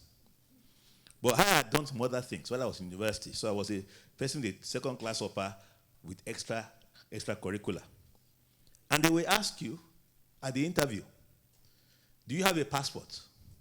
We said no. They said, well, you need to get one. Because as soon as you have joined the firm, within a couple of months, you had to travel for training, either in the US or in Switzerland. So I joined the company. I had a passport. I went to Switzerland for training. And I came back. I had a scholarship to go to the US for my master's. And I was wondering how I would tell my boss, you just joined this company. You have not done 1 year. They have just spent money on you to train you. Now you have a scholarship. Unknown to me, my colleagues had told Dick Kramer, who was the managing partner, that guy will be going very soon. No. The guy has a scholarship. So one day I got a call. Dick would like to see you. So I went to see my boss. So I understand you believe us very soon, that you have a scholarship. I'm very happy for you. At that time, General Buhari was in power. They had banned foreign studies. And the amount of foreign currency you could travel with at that time was $100. If you were caught with anything over $100, you go to jail. That was why Fela went to jail. He used to call it arranger at that time. My boss now told me, you can't travel with a lot of money. I am sure you will need some money over there. So I'm going to give you a loan for $500. This is the person I was afraid to tell I was going to resign. And he was offering me a loan. He said, I will give you $500 as a loan to help you in school over there. My sons are in America. Anytime you can pay the money back, you pay to my children. And by the way, if you have problem in the US and you want to come back, you still have your job. I said, this is very, very strange. This was a foreigner who was doing this. Anyway, to go a long story short, I went to America. God helped me. I paid back to his son. Years later, I came back, and we were discussing like this. I found out Okay Nelama, former minister, also was in KPMG. So we were talking. So I was talking about what Dick did for me, and I repaid him. Said, it was good that you repaid, because Dick also helped me. We found out the man had helped so many people. Many of us had paid back. Now, Okay now went to Harvard. He helped him. He also got a loan. The man became a minister of the MD of Bank of Industry. But you see, people helped us, we paid back. And that line was left open for other Nigerians. The man is over 80. He just left Nigeria. But I'm sure if I ask him now, or so many of us from KPMG or Accenture, we'll be surprised how many people Dick helped. And he made sure that even after he got back to Nigeria, he was still in touch.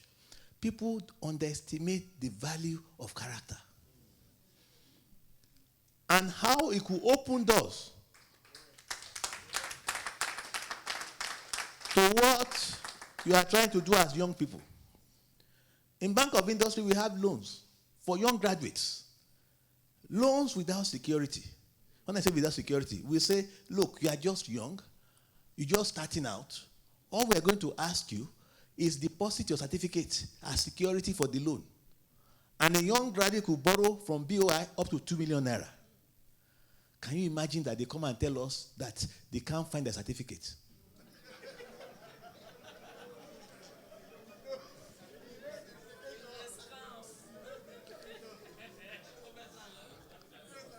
That can we take instead a sworn affidavit?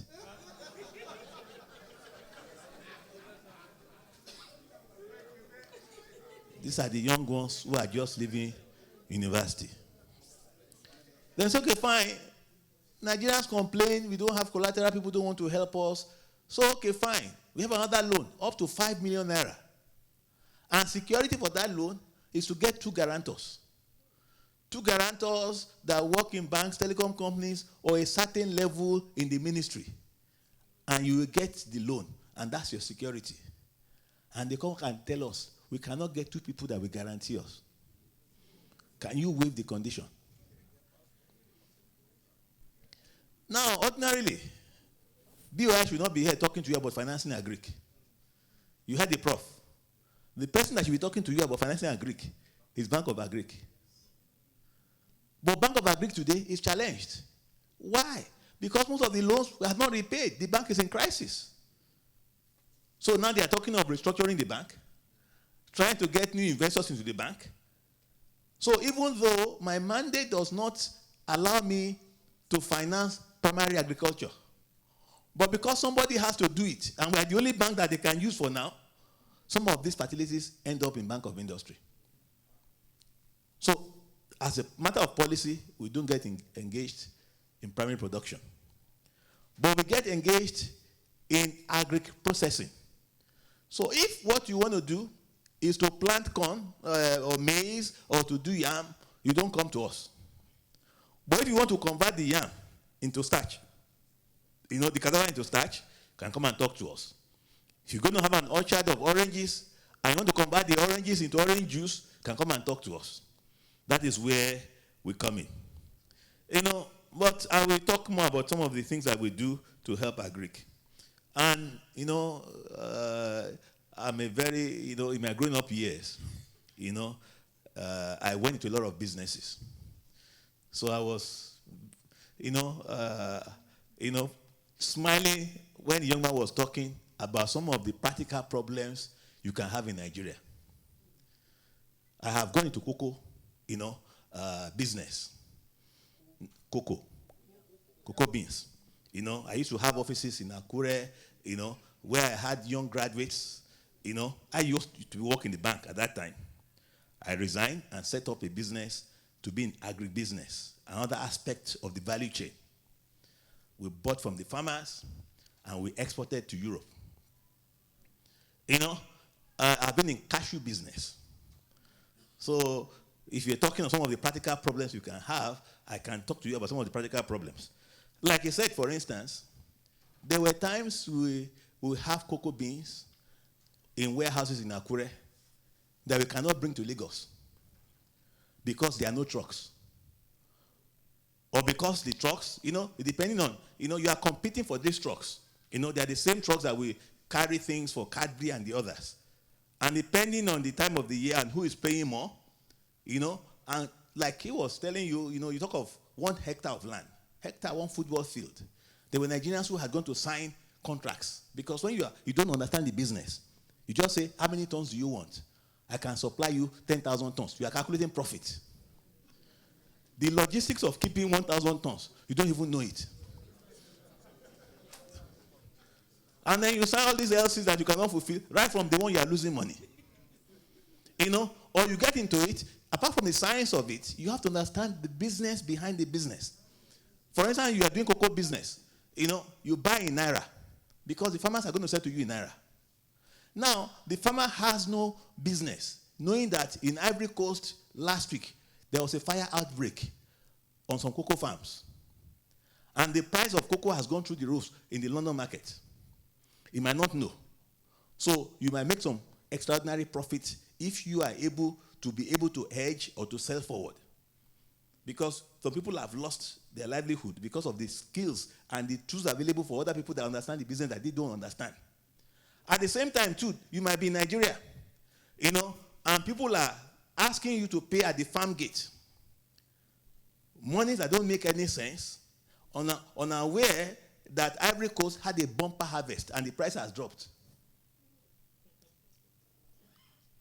So when you are getting into these businesses, I had people in the church who went for 1 week training on how to plant tomatoes. Or 2 weeks. On how to plant tomatoes. And they went and planted the tomatoes. And then say, well, the water is not enough. Then they went.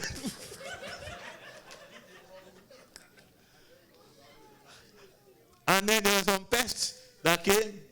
They lost everything. This business is scientific.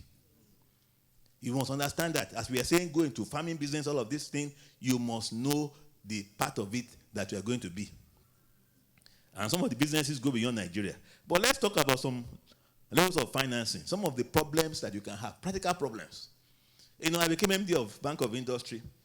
We found out a lot of our youths, some of these Boko Haram problems that you're talking about, it's not a religious problem. It's poverty. When the textile industries was booming, if you went to Kaduna, some of those textile hubs, sometimes they ran shifts. They work in 24 hours. 3 shifts, 24 hours. These guys were busy all the time. They had no time to go and fight or do anything. But now you have an able-bodied young man. No job. They caught some Boko Haram people. I was reading the article in one of the papers some years back. And they asked them, how much would they pay you to go and blow up yourself? One of them said 10,000 naira. Now, why would somebody want to die? It shows you the level of poverty that we have. And that is what he's saying is very dangerous. If we are 200 million people now, and most of those 200 million people are youth, if you become 400 million people and they are still youth, there's fire on the mountain. Fire on the mountain. Recently, when there was xenophobic attacks, and Nigerians were trying to retaliate what happened in South Africa. They went to ShopRite in Lekki. The police were there. They didn't allow them to loot. After the youth waited for some time and they couldn't loot, they went to the road and took stones. Every SUV that drove past on Lekki, they stoned those vehicles. It showed that the problem was not the attacks. It's anger and poverty. Anger and hunger and poverty.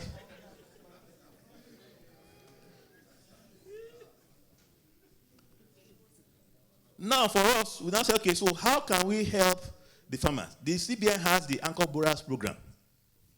They will tell you most of the biggest problem for that program today is also this idea of any money that comes from government is part of national cake. We should not pay it back. And if people don't pay back, the program is not sustainable. It will automatically die at a point. But there are some young people who are planting and they say we cannot sell. So people like us now in Bank of Industry, what do? We have what they call the agri value chain financing. So people like the big supermarkets, or let us even use people like flour mills. We go to them and say, look, you have a lot of people who supply you things. Why don't we finance them so they can supply you? Because you need to have access to market. Like you're saying, if you cannot sell what you are producing, then you are going to lose money. So it's like some kind of aggregation, corporate aggregation. We say, let us finance these young people. Whatever they produce, you take it. So that at least we are sure that the ones who are honest among them, that can be done. So that type of financing we are doing. ShopRite also, these vegetables that you're talking about, if you can get a group of people, a cluster, we finance that cluster, the cluster supplies them, and the money comes back to us. So even if they don't have security, we just take it that, okay, fine, we can take that risk. Let us do some kind of de-risking to say at least we have one angle taken care of. The other one is not done. And then seedling. Like I was talking about going to the north.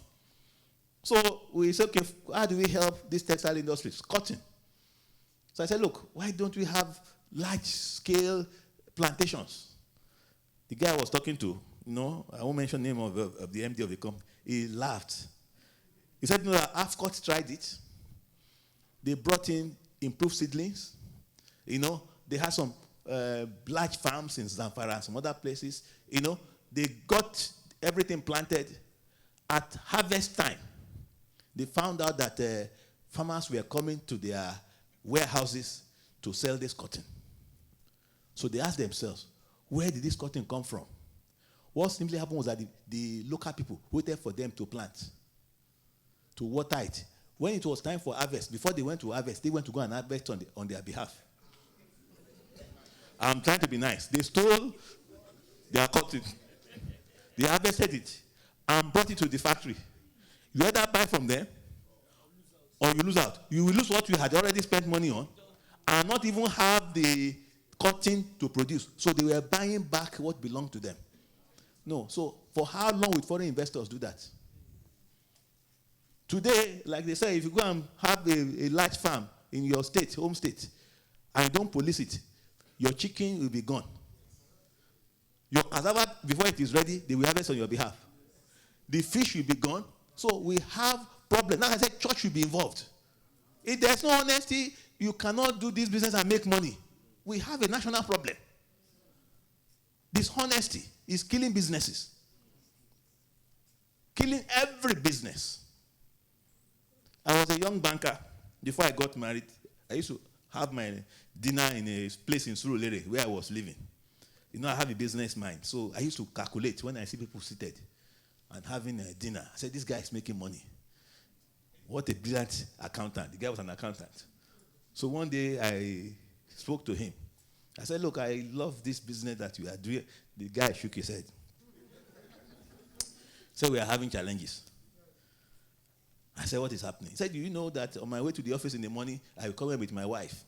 She will bring chicken. Because the accountants, they will count. We brought 10 chickens, so they will know if you sell half chicken, this is what you are going to have. If you sell a whole chicken, this is what you are going to have. They will count it and document it. They will come, they used to sell minerals then in bottles. They can bring 3 crates of Coca-Cola, 2 crates of Fanta. They will take things and go away. So when the man comes back in the evening, he will just come and begin to do stock taking. So I left 5 in the morning. There are 2 left, so you must have sold 3. And the books were always balancing. But they were not making money. Until the guy discovered that the staff who were working for him, they have their own receipt book. So after the wife has come in the morning and she has counted chicken, they will not touch his own chicken. They will bring their own chicken. They will not touch their own Coke. They bring their own Coke. They bring their own Fanta. They will use his own power supply to freeze their own. They will sell. So when he comes and he calculates, his own will balance. They have no overhead.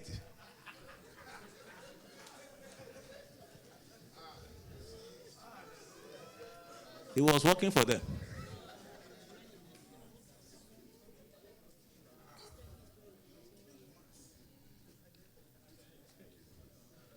So we are talking about financing. One of the problems people talk about is the cost of finance. Everybody wants to borrow from Bank of Industry because we are saying you can get money at 10% or below 10%. But has anybody really asked the question, where does Bank of Industry get the money from? If inflation rate in Nigeria is over 10%, if government itself wants to borrow money today, they will pay treasury bill rate. So government is paying between 13 and 14%. And we are giving money at 10%. It means the money that is coming from Bank of Industry is subsidized. The prof was talking just now. He said in India that their Bank of Agric has unlimited access to taking money from their CBN. That doesn't happen in Nigeria. Even for me as Bank of Industry, one of the biggest supporters of Bank of Industry is Central Bank of Nigeria. But I don't have unlimited access to money. So I am limited to the amount of money I'm able to get from them. So what have we done in Bank of Industry? We got very creative. We began to raise money. Last year, for the first time in our 60-year history, 2 years ago, we went overseas to raise money. We were able to raise $750 million, which we were able to swap with central bank for naira to lend. But there's a limit to how much we can do. We don't do primary produce, but in the last few years, we had financed agri-processing with about 190 billion naira. But we can do more. Amonzil that you mentioned is my customer. If you see what they are doing today, you'll be proud of them. But they will tell you, for agric business to work in most places, even some of these advanced countries, they are taking money at 3 to 4% per annum. If you are taking money at 3% flat per month, it's difficult to make money in agric. Even the 10% that is difficult to get, very few things will make money at those rates. So we need to be very creative, Then we need to encourage a lot of young Nigerians to get into agric. Because where are we going to put them? And there are a few companies now who are looking at, there's one company I know, they have about 15 hectares of land in Oyo State. And they want to help young Nigerians, graduates. They want to start with about 100 people. They have hostel for them. Maybe they will have about some acres of land given to each person, seedlings, and they will guarantee that they will take whatever you are going to do to make it, attractive for the young ones to get into it. Like the young man was saying, when you look at that old woman, and you look at the young boy, and you look at her back is bent, you think any of our young people today want to have bent backs? Go to Ondo, go to Akure, go and check how many of our young people are in cocoa business. Go to Benin and go and check how many of our young people are in palm produce. No, they are not there. So who is going to do the farming? So even we need to de-glamorize, we let the people know that you don't have to have a white-collar job to have a respectable job. Overseas, people who are carpenters and the others are making money. But in Nigeria, everybody wants to be a graduate, even if what we are doing is Yoruba education. Or courses that, there are some courses, you can make money everywhere. If you do your Yoruba very well, you can write scripts for them in Nollywood. People have made millions writing good scripts in Yoruba. So there are businesses, creatives. We are making billions. You'd be surprised. People like Davido and the others, when they go and play outside the country, I might not like his type of music as a pastor, but he has a following. When I preach and I check how many followers I have,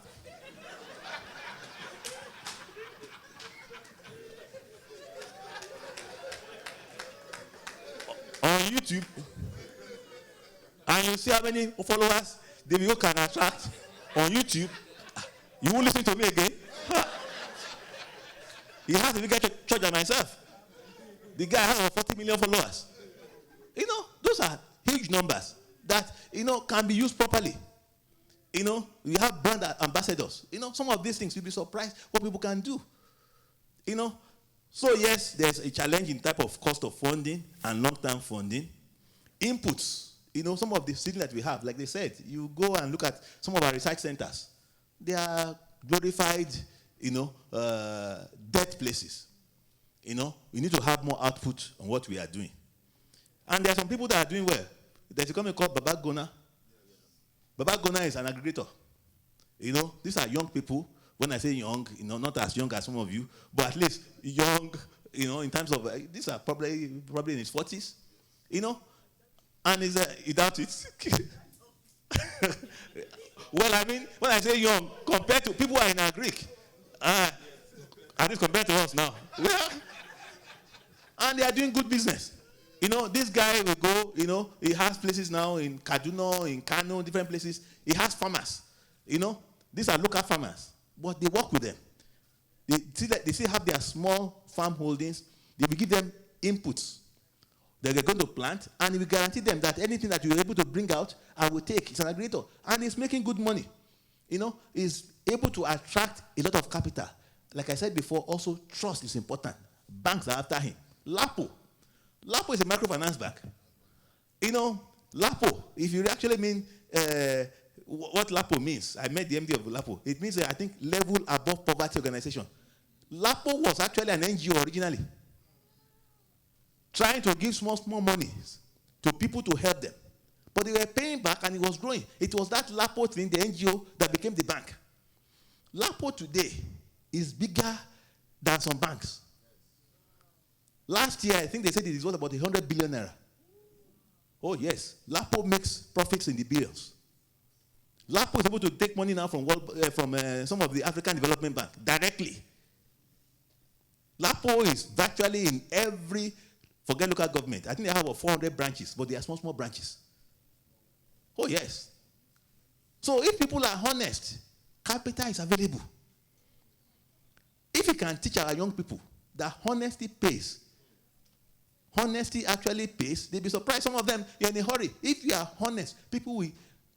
I was going to come here this morning, but because we had vigil yesterday, I went to one of the nearby hotels to have a quick breakfast. While I was there, one young lady looked at me, and then she came and joined me. Say, "I'm sorry, sir. Can I join you?" I said, "Yes, you can join me." Say, "I'm just looking at you, sir. I make shoes, customized shoes. I want to show you the samples of the shoes I make, whether you would like to buy, sir." I said, "Let me see what you make." And I began to talk to her. So I found out that she was actually honest. She makes shoes. So she was marketing for people in that place. She didn't know who I was. So I said to her, "What kind of machines do you have?" She told me, "I have this one, but I have some challenge." I said, "Do you have loans?" She said, "Yes." So I called my technical assistant. Said she wanted my, I said, "I won't give you my number, but I'll give somebody else's number." But at the back of my mind, I was already thinking how I could help that lady to buy equipment for a job. Because a young graduate who is, trying to do something with her life, creative. She said, "I have a business. I have about 5 staff. But we are trying to say I'm paying so much money on interest." She was talking to the MD of Bank of Industry without knowing.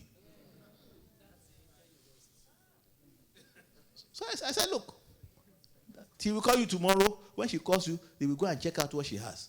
If what she told me is what is actually happening, she'll be able to get a loan to buy those equipment." So if we can let the young people just do what is right, believe me, it pays. And like he said, the first loan that you're going to get will come from family and friends. Now, if you are not able to get a loan from family and friends, it's unlikely you can get a loan from other, because your family, they know you.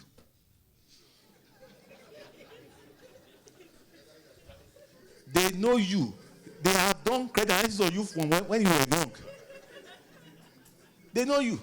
So if you say, "My uncle will not give me money, my auntie will not give me money," it means you're a bad borrower. That's his place to start. So like I said, ordinarily, this is not where we lend our money, but we have extended our mandate to accommodate lending, because if we don't, there's a gap in that financing space in Nigeria, and we know that we need to finance agriculture. I will stop here, and maybe when we get to the Q&A, you might probably have direct questions that you want to ask. Ordinarily, some of our loans can go up to 8 years, and depending on what you want to do, you can have moratorium. But like I said, each loan is unique, But if you don't take anything away from what I have said this afternoon, take this one away. The character is credit.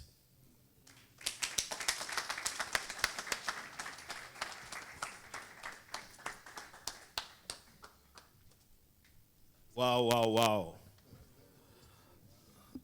What an amazing...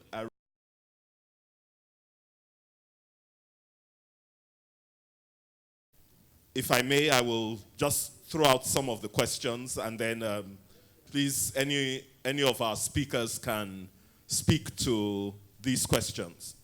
So the first question goes, what steps should we take to effectively revive the farm settlement concept in strategic agricultural clusters in Nigeria?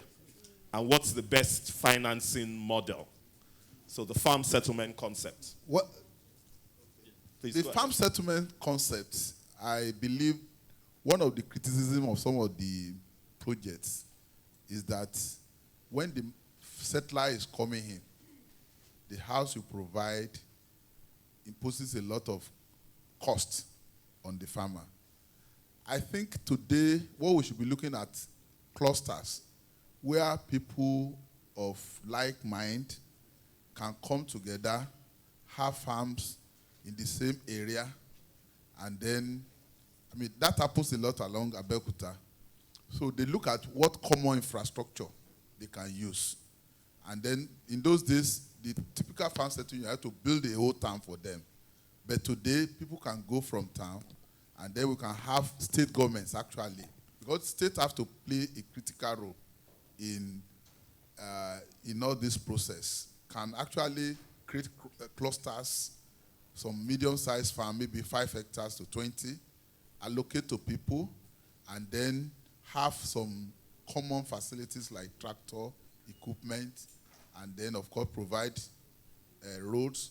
Then, of course, also base it on what can grow in that place and link them with the appropriate research stations where they can get the right input and all the rest. I think that is what we should be looking at. And financing, it's also, I mean, the financing will be a multiple source. Maybe the infrastructure the government is giving, it can give them, lease the facilities to them, and then 2, over some time, use those facilities so that, I mean, the critical thing is for get people to be interested so that they can support themselves. We should be looking at cluster where there can be collaboration so that people can, like security is an issue now in agribusiness. So if you have maybe a kind of cluster of farms, you can have joint security patrol and all the rest. So those are the new things we look at. Smart farm clusters to aid agricultural development. And then it will be easier to attract bank support. They can also have special title deed, because I believe that one of the greatest problems of farmers today is that the capital you invest on the land, you cannot liquefy it and use it to raise money for your working capital. Since the land is not going anywhere, it is appreciating in value. I think those are the level we should get it to. Okay, thank you very much. One thing about Slido, if you go onto it and you see the questions there, if a question you want to ask has already been asked, all you have to do is to like that question. As you like it, it raises the question's profile. So we will start with the most liked questions and then take it in that order. But what Mr. Bolade was speaking about is, again, the concept we learned about this morning about collaboration, working together. And I think that's a theme coming from this whole conference, collaboration, change agents collaborating to effect change in their sector. There's a question here which I would ask Dare to please lead us in. It says, I'm a young farmer. I had loved to ask, what part of the value chain will you recommend starters to launch in for maximum profit?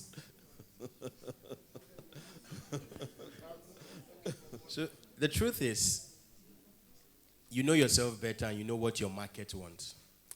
I can only give you options and I can show you opportunities and where there are roads where you can go into.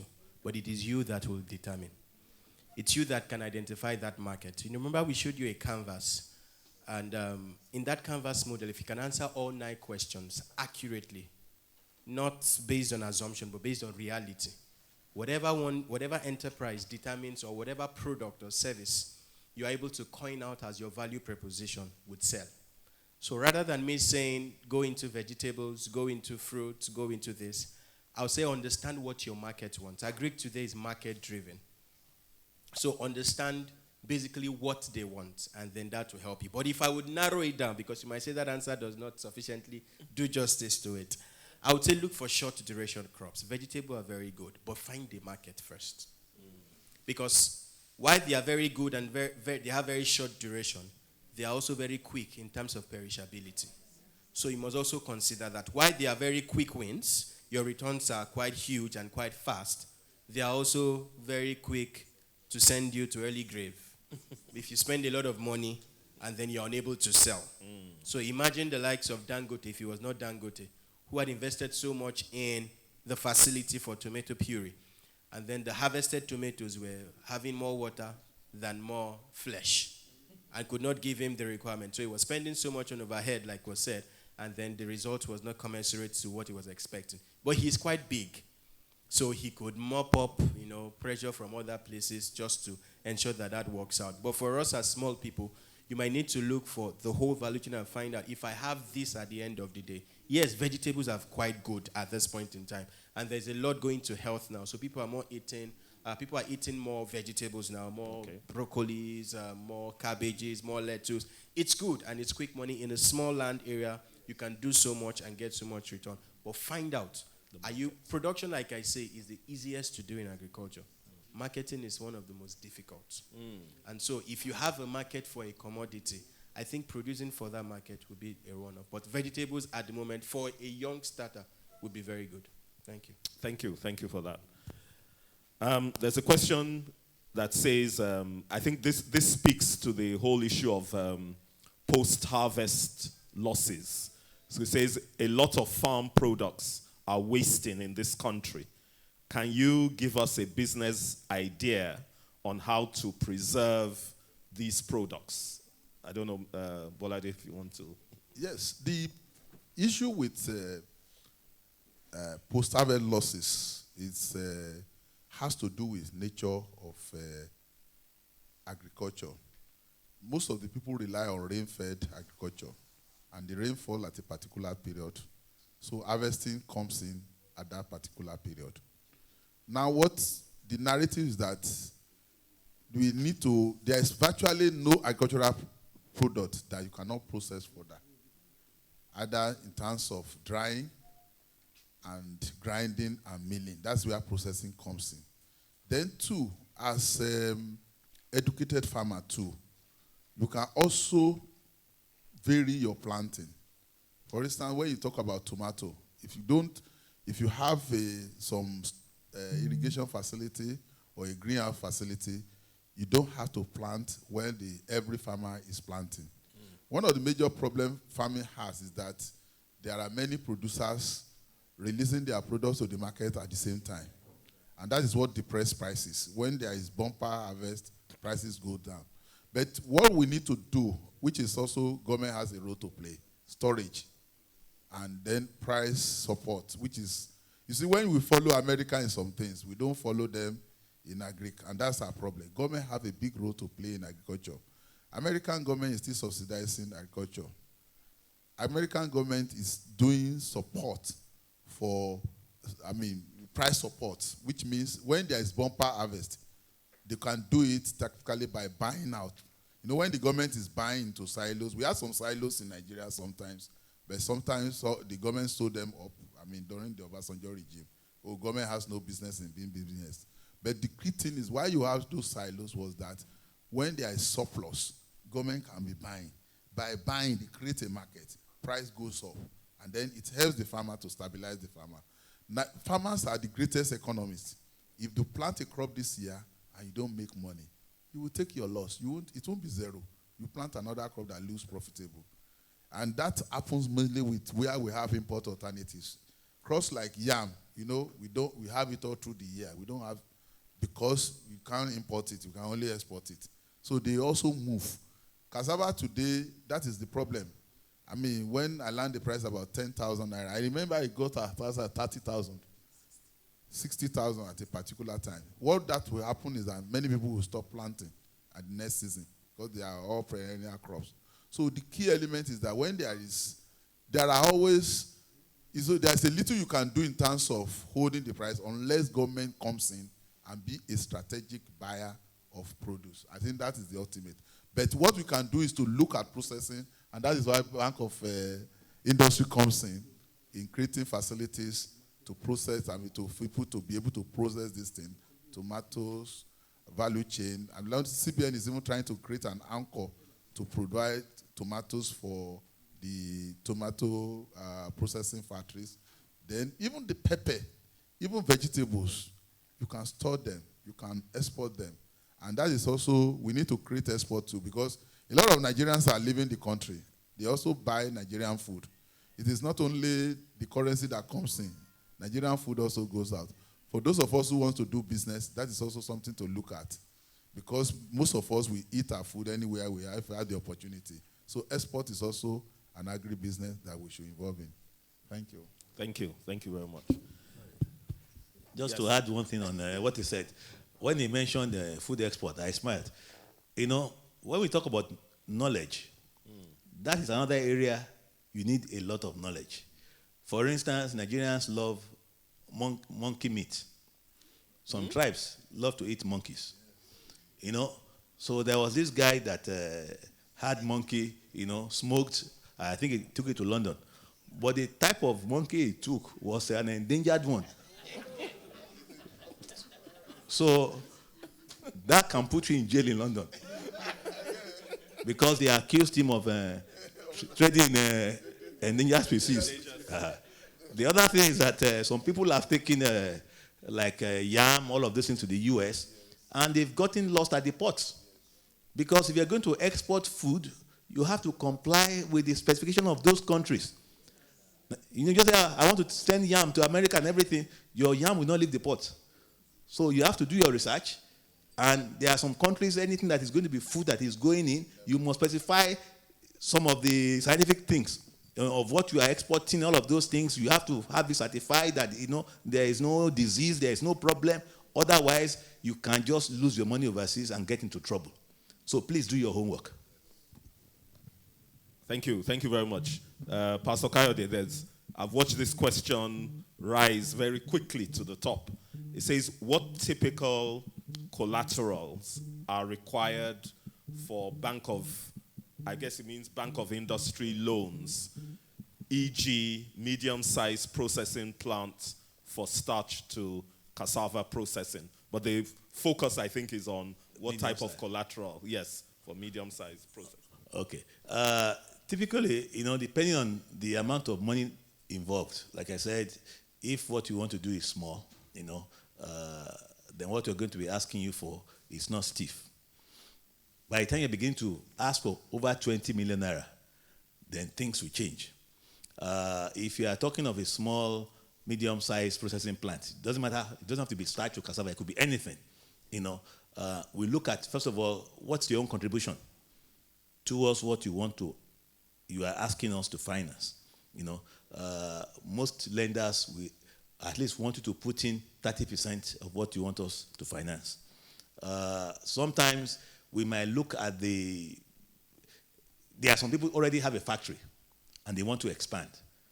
In those cases, for instance, there'll be evaluation done of your factory. You might be able to have room, you know, within that valuation for the amount of money that you are asking for.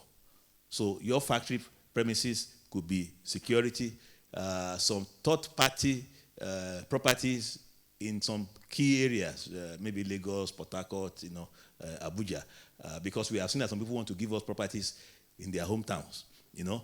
Now, when you have a 10-room mansion in your hometown, if there's a problem, who's going to buy? Their brother's property. So that is not likely to work, you know. The other thing we can do is that usually, because you cannot ordinarily open a bank account with Bank of Industry, we normally work through commercial banks. So if there's a bank that you have worked with them, they understand you and everything, they can approach us on your behalf and give you a guarantee, and then we will now disburse the money through that bank to you, you know. So there are many things that, in fact, most of our loans, to be sincere, about 90% of our loans, you know, actually went through the banks, you know, because we can't really monitor you that well. Bank of Industry in about 22 states in the country. Our total staff strength is about 450. So we don't have the staff to do all of that monitoring. We let the commercial banks do it, and we pay them for doing that, you know. So yes, each case is different. And sometimes too, the equipment that you want to finance, will serve as part of the security. But of course, you must have equity in what you want us to finance. Okay, thank you very much. There's a question around shifting weather patterns. It says, can you comment on the impact of shifting weather patterns on yields? Well, that is a major problem now. Because of global warming, the weather is not as predictable as we used to have. And it has a lot of impact, even on tree crops especially. Most of the tree crops we plant now, if you want them to do very well, you need to have some form of irrigation. I knew some people, they planted some cashew in Kwara State, and they have to go and use pure water, this bottle, to do irrigation. What they did was he came to Lagos to take to pick any bottle you could get, about 300. And then you put water inside and perforate it so that water can be dropping little by little. And then the reason is that, the impact on yield and fruiting, if you don't have that support, it may take additional 1 year, and then some of them may be scorched. Now it is difficult to determine, we still have the two-modal rain system, but more and more, nobody can predict when the rain will start and when it will stop. And what that does is we also know that part of the problem of Chad, around that area, is when Lake Chad, that the economy of that northeast was based on, also dried up. That also accentuated poverty. In fact, the socio-economic survey done in Nigeria, that northeast has the lowest GDP and capital per head. And that is why it was also a very fertile ground for insurgency. So, but the key thing is that we should be looking at irrigating most of our irrigation facilities are not working. I was discussing with somebody in Oyo North. There's a dam there. The dam is not working. Even in some cases, they have laid pipes and all the rest.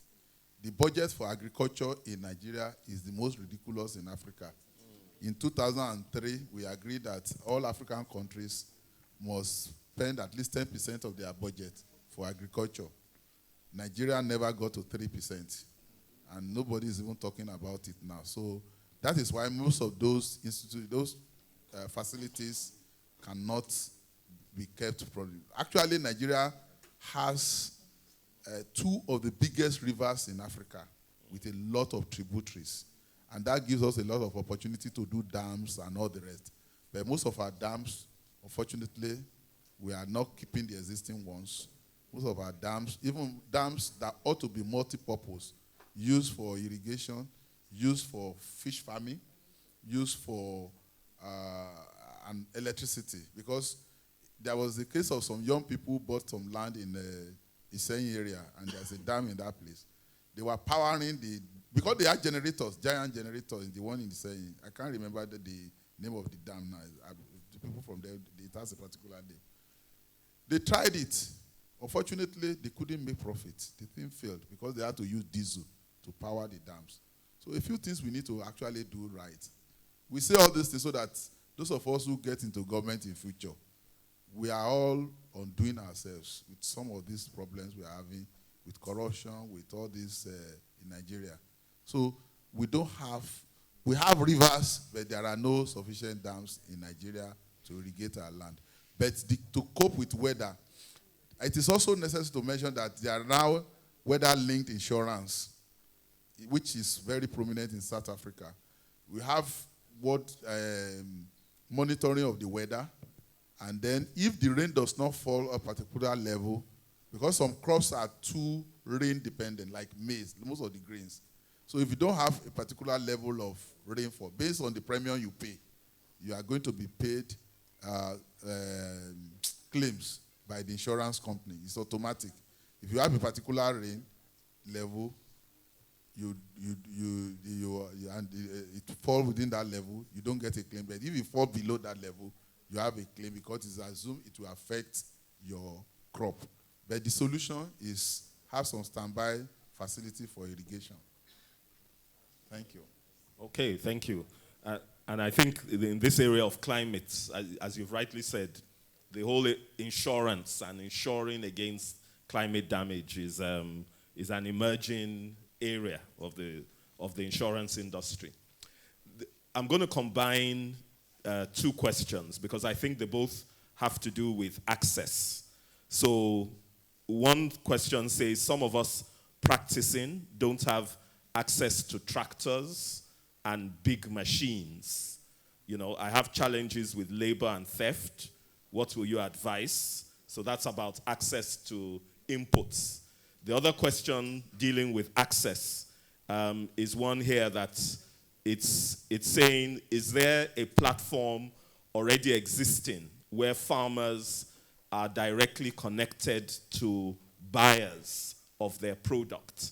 I think the BOI can help. So this one is access to markets.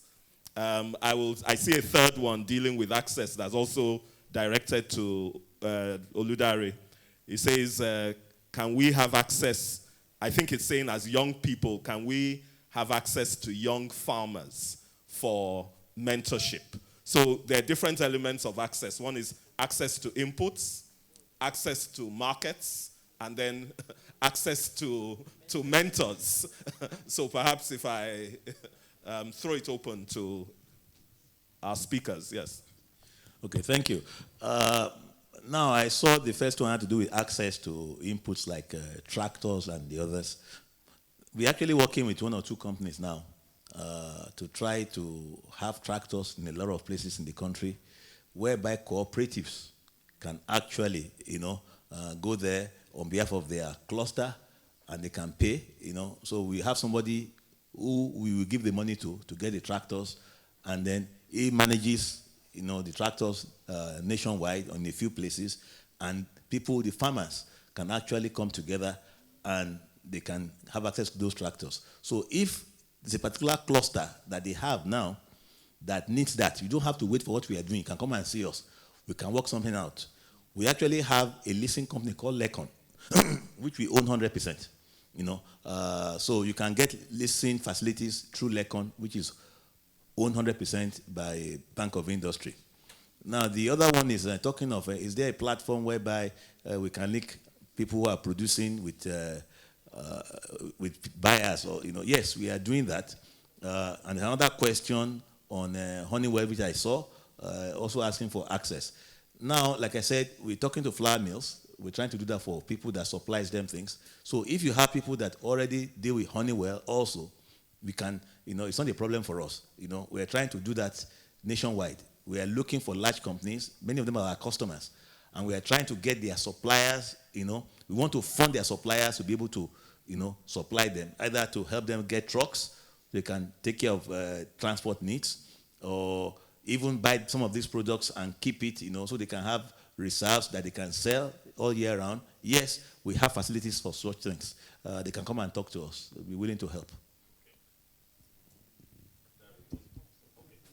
Okay, on access to, and I think one of the things we need to bear in mind is that many of the major processors, like poultry, like all these Gary processing companies, they also create what we call outgrower scheme.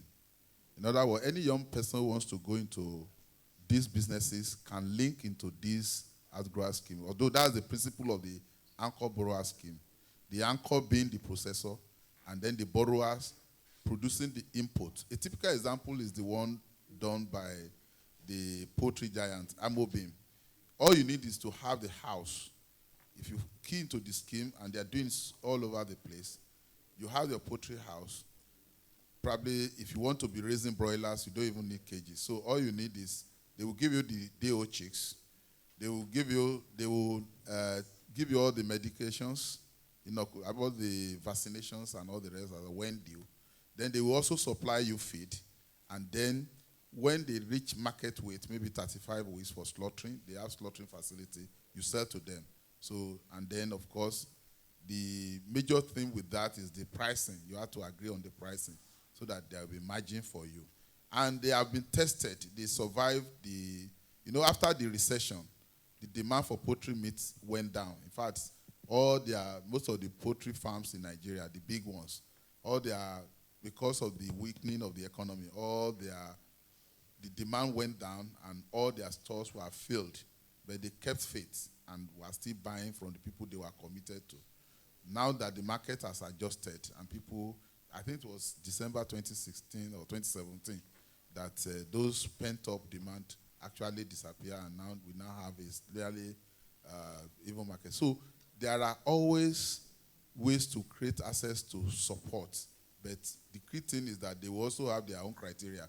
But for those processors like cassava processing to starch and all the rest, if you want to go into the anchor, you have to also study it very well, look at it, and know that you assure the market. The essence to assure you a market after production, and then the essence to supply you inputs for your production process, and then to let you have access into the business. So for people who want to start, it's a way to get like autonomous credit so that you don't need to go and bear all the cost of starting. And then once you grow up with patience and all the rest, then you can start having your own farm and then build your own, based on the surpluses you have, you build your business.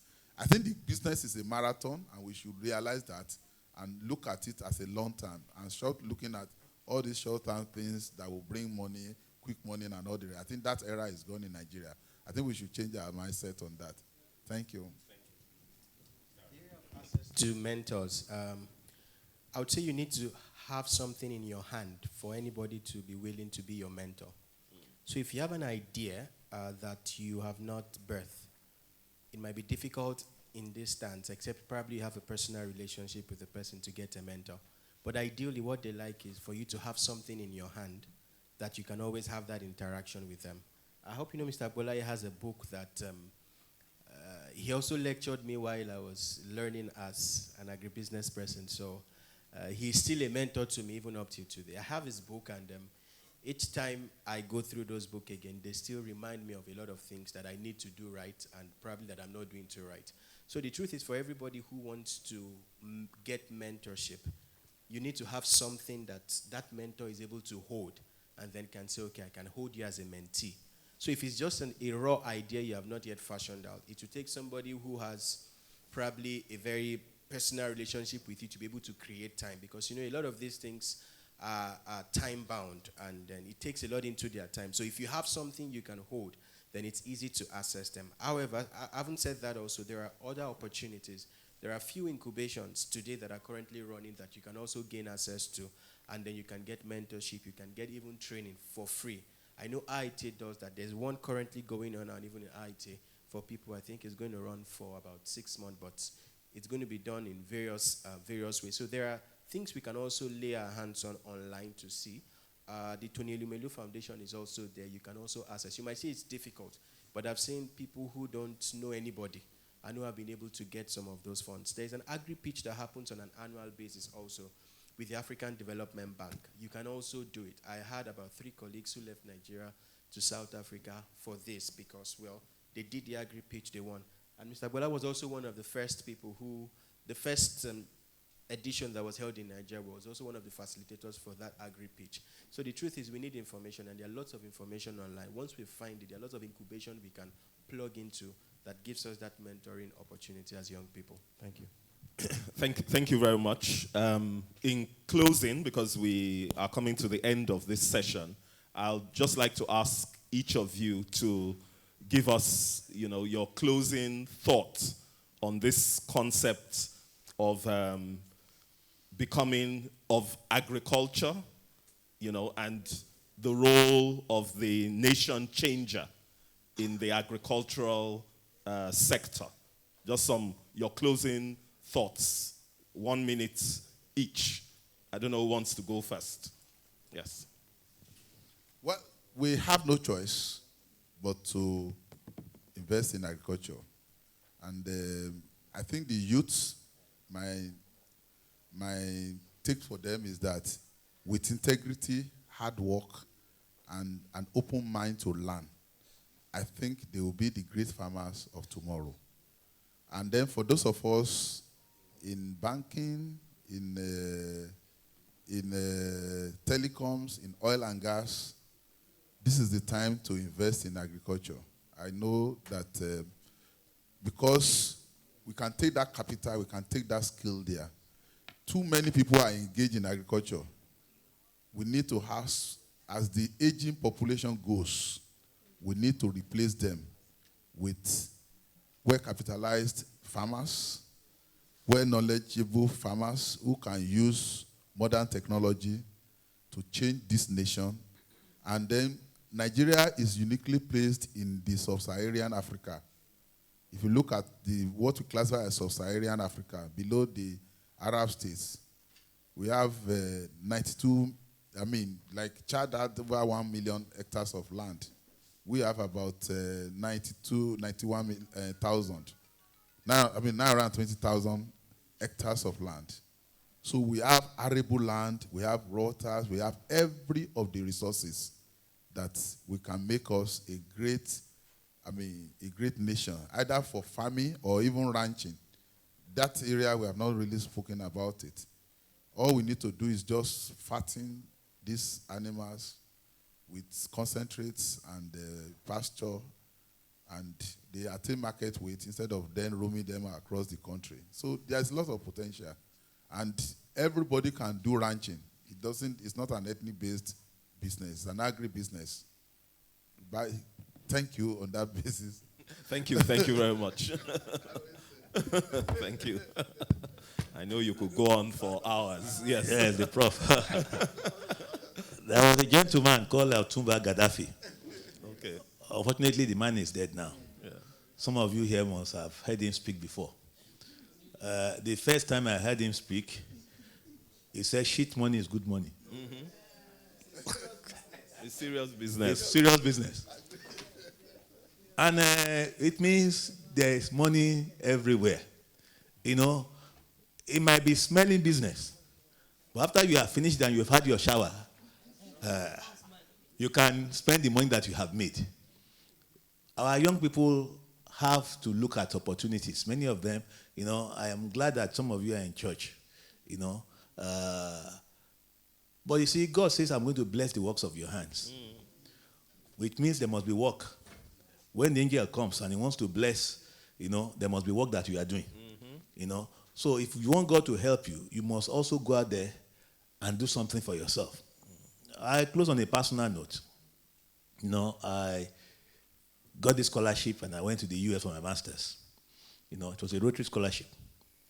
It was not enough money to pay my fees because my school was expensive. So I remembered when I was in school, the school I went to was expensive, you know, and we were all graduate students. So I had to work on campus. And one of the jobs I had to do was wash the toilets because I was working in housekeeping. So one day they were looking for me, they couldn't find me because one gentleman came from Nigeria. And they asked him, "Do you know Olu?" Because they called me Olu in school. He said, "I don't know Olu." So everywhere he went, they were asking him, "Do you know Olu?" He said, "I don't know Olu." So he left a note for me. He said, "Dear Mr. Olu, I came to your school and everybody was telling me, do you know Olu?" He said, "Well, you're giving our country a good name. When you come to Nigeria, please stop by to see me." And he signed it, Prince Olueweka, Central Bank of Nigeria. So I finished my school. I was still owing the school money. I came to Nigeria and I remembered somebody left a note while I was washing the toilet. So let me go and see him in Central Bank. I said, "So you are the Olu." He said, "Is there anything I can do for you?" I said, "When I left the country, there was a ban on foreign currency. I'm back now. I'm still owing the school." He said, "We have to find a way to help you." He said, "Go and write what you told me now. You are still owing, how much you are owing, that you want permission from Central Bank to buy foreign exchange." And the man took my letter. He didn't know me from anywhere. You know, Olueweka is from Benin. He went table to table, all the way to Deputy Governor of Central Bank, that this young man must be given special permission to buy foreign currency. Odusi said, "This one is a Yoruba boy, so I know he's not your brother. So I will help." So he signed off special permission to buy foreign exchange. And why were they asking him, does he know Olu? Because everybody knew in school, Olu was a hardworking boy. So they say, look, if you are from Nigeria, you must. They thought Nigeria is like a small place that everybody will know everybody. That morning when I woke up, I didn't know somebody was coming from Nigeria. I went to do my normal work. And that job I was doing, which was not glamorous, which nobody saw, was my access to foreign currency in Nigeria from people I did not know. For those who are here who are young, the opportunities. Just go with this. The character is what? It's credit. It's credit. Thank you very much.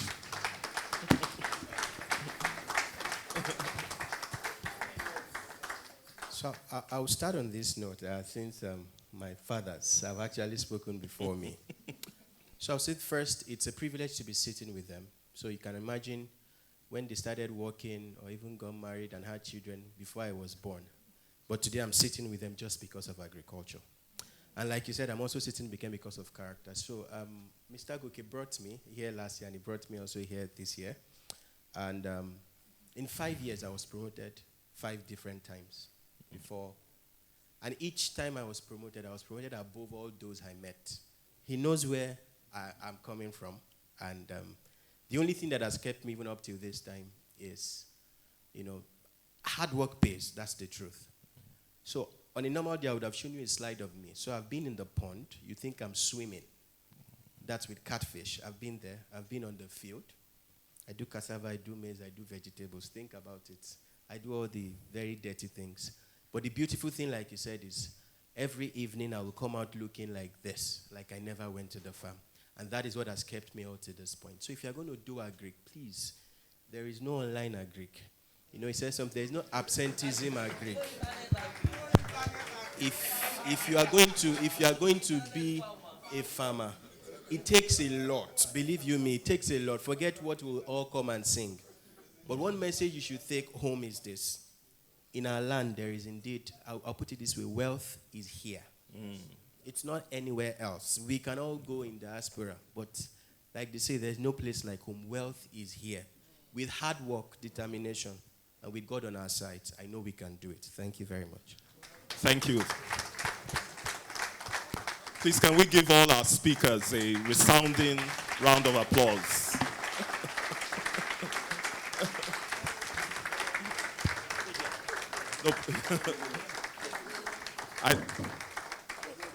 Please don't go yet. I think it's been an awesome session.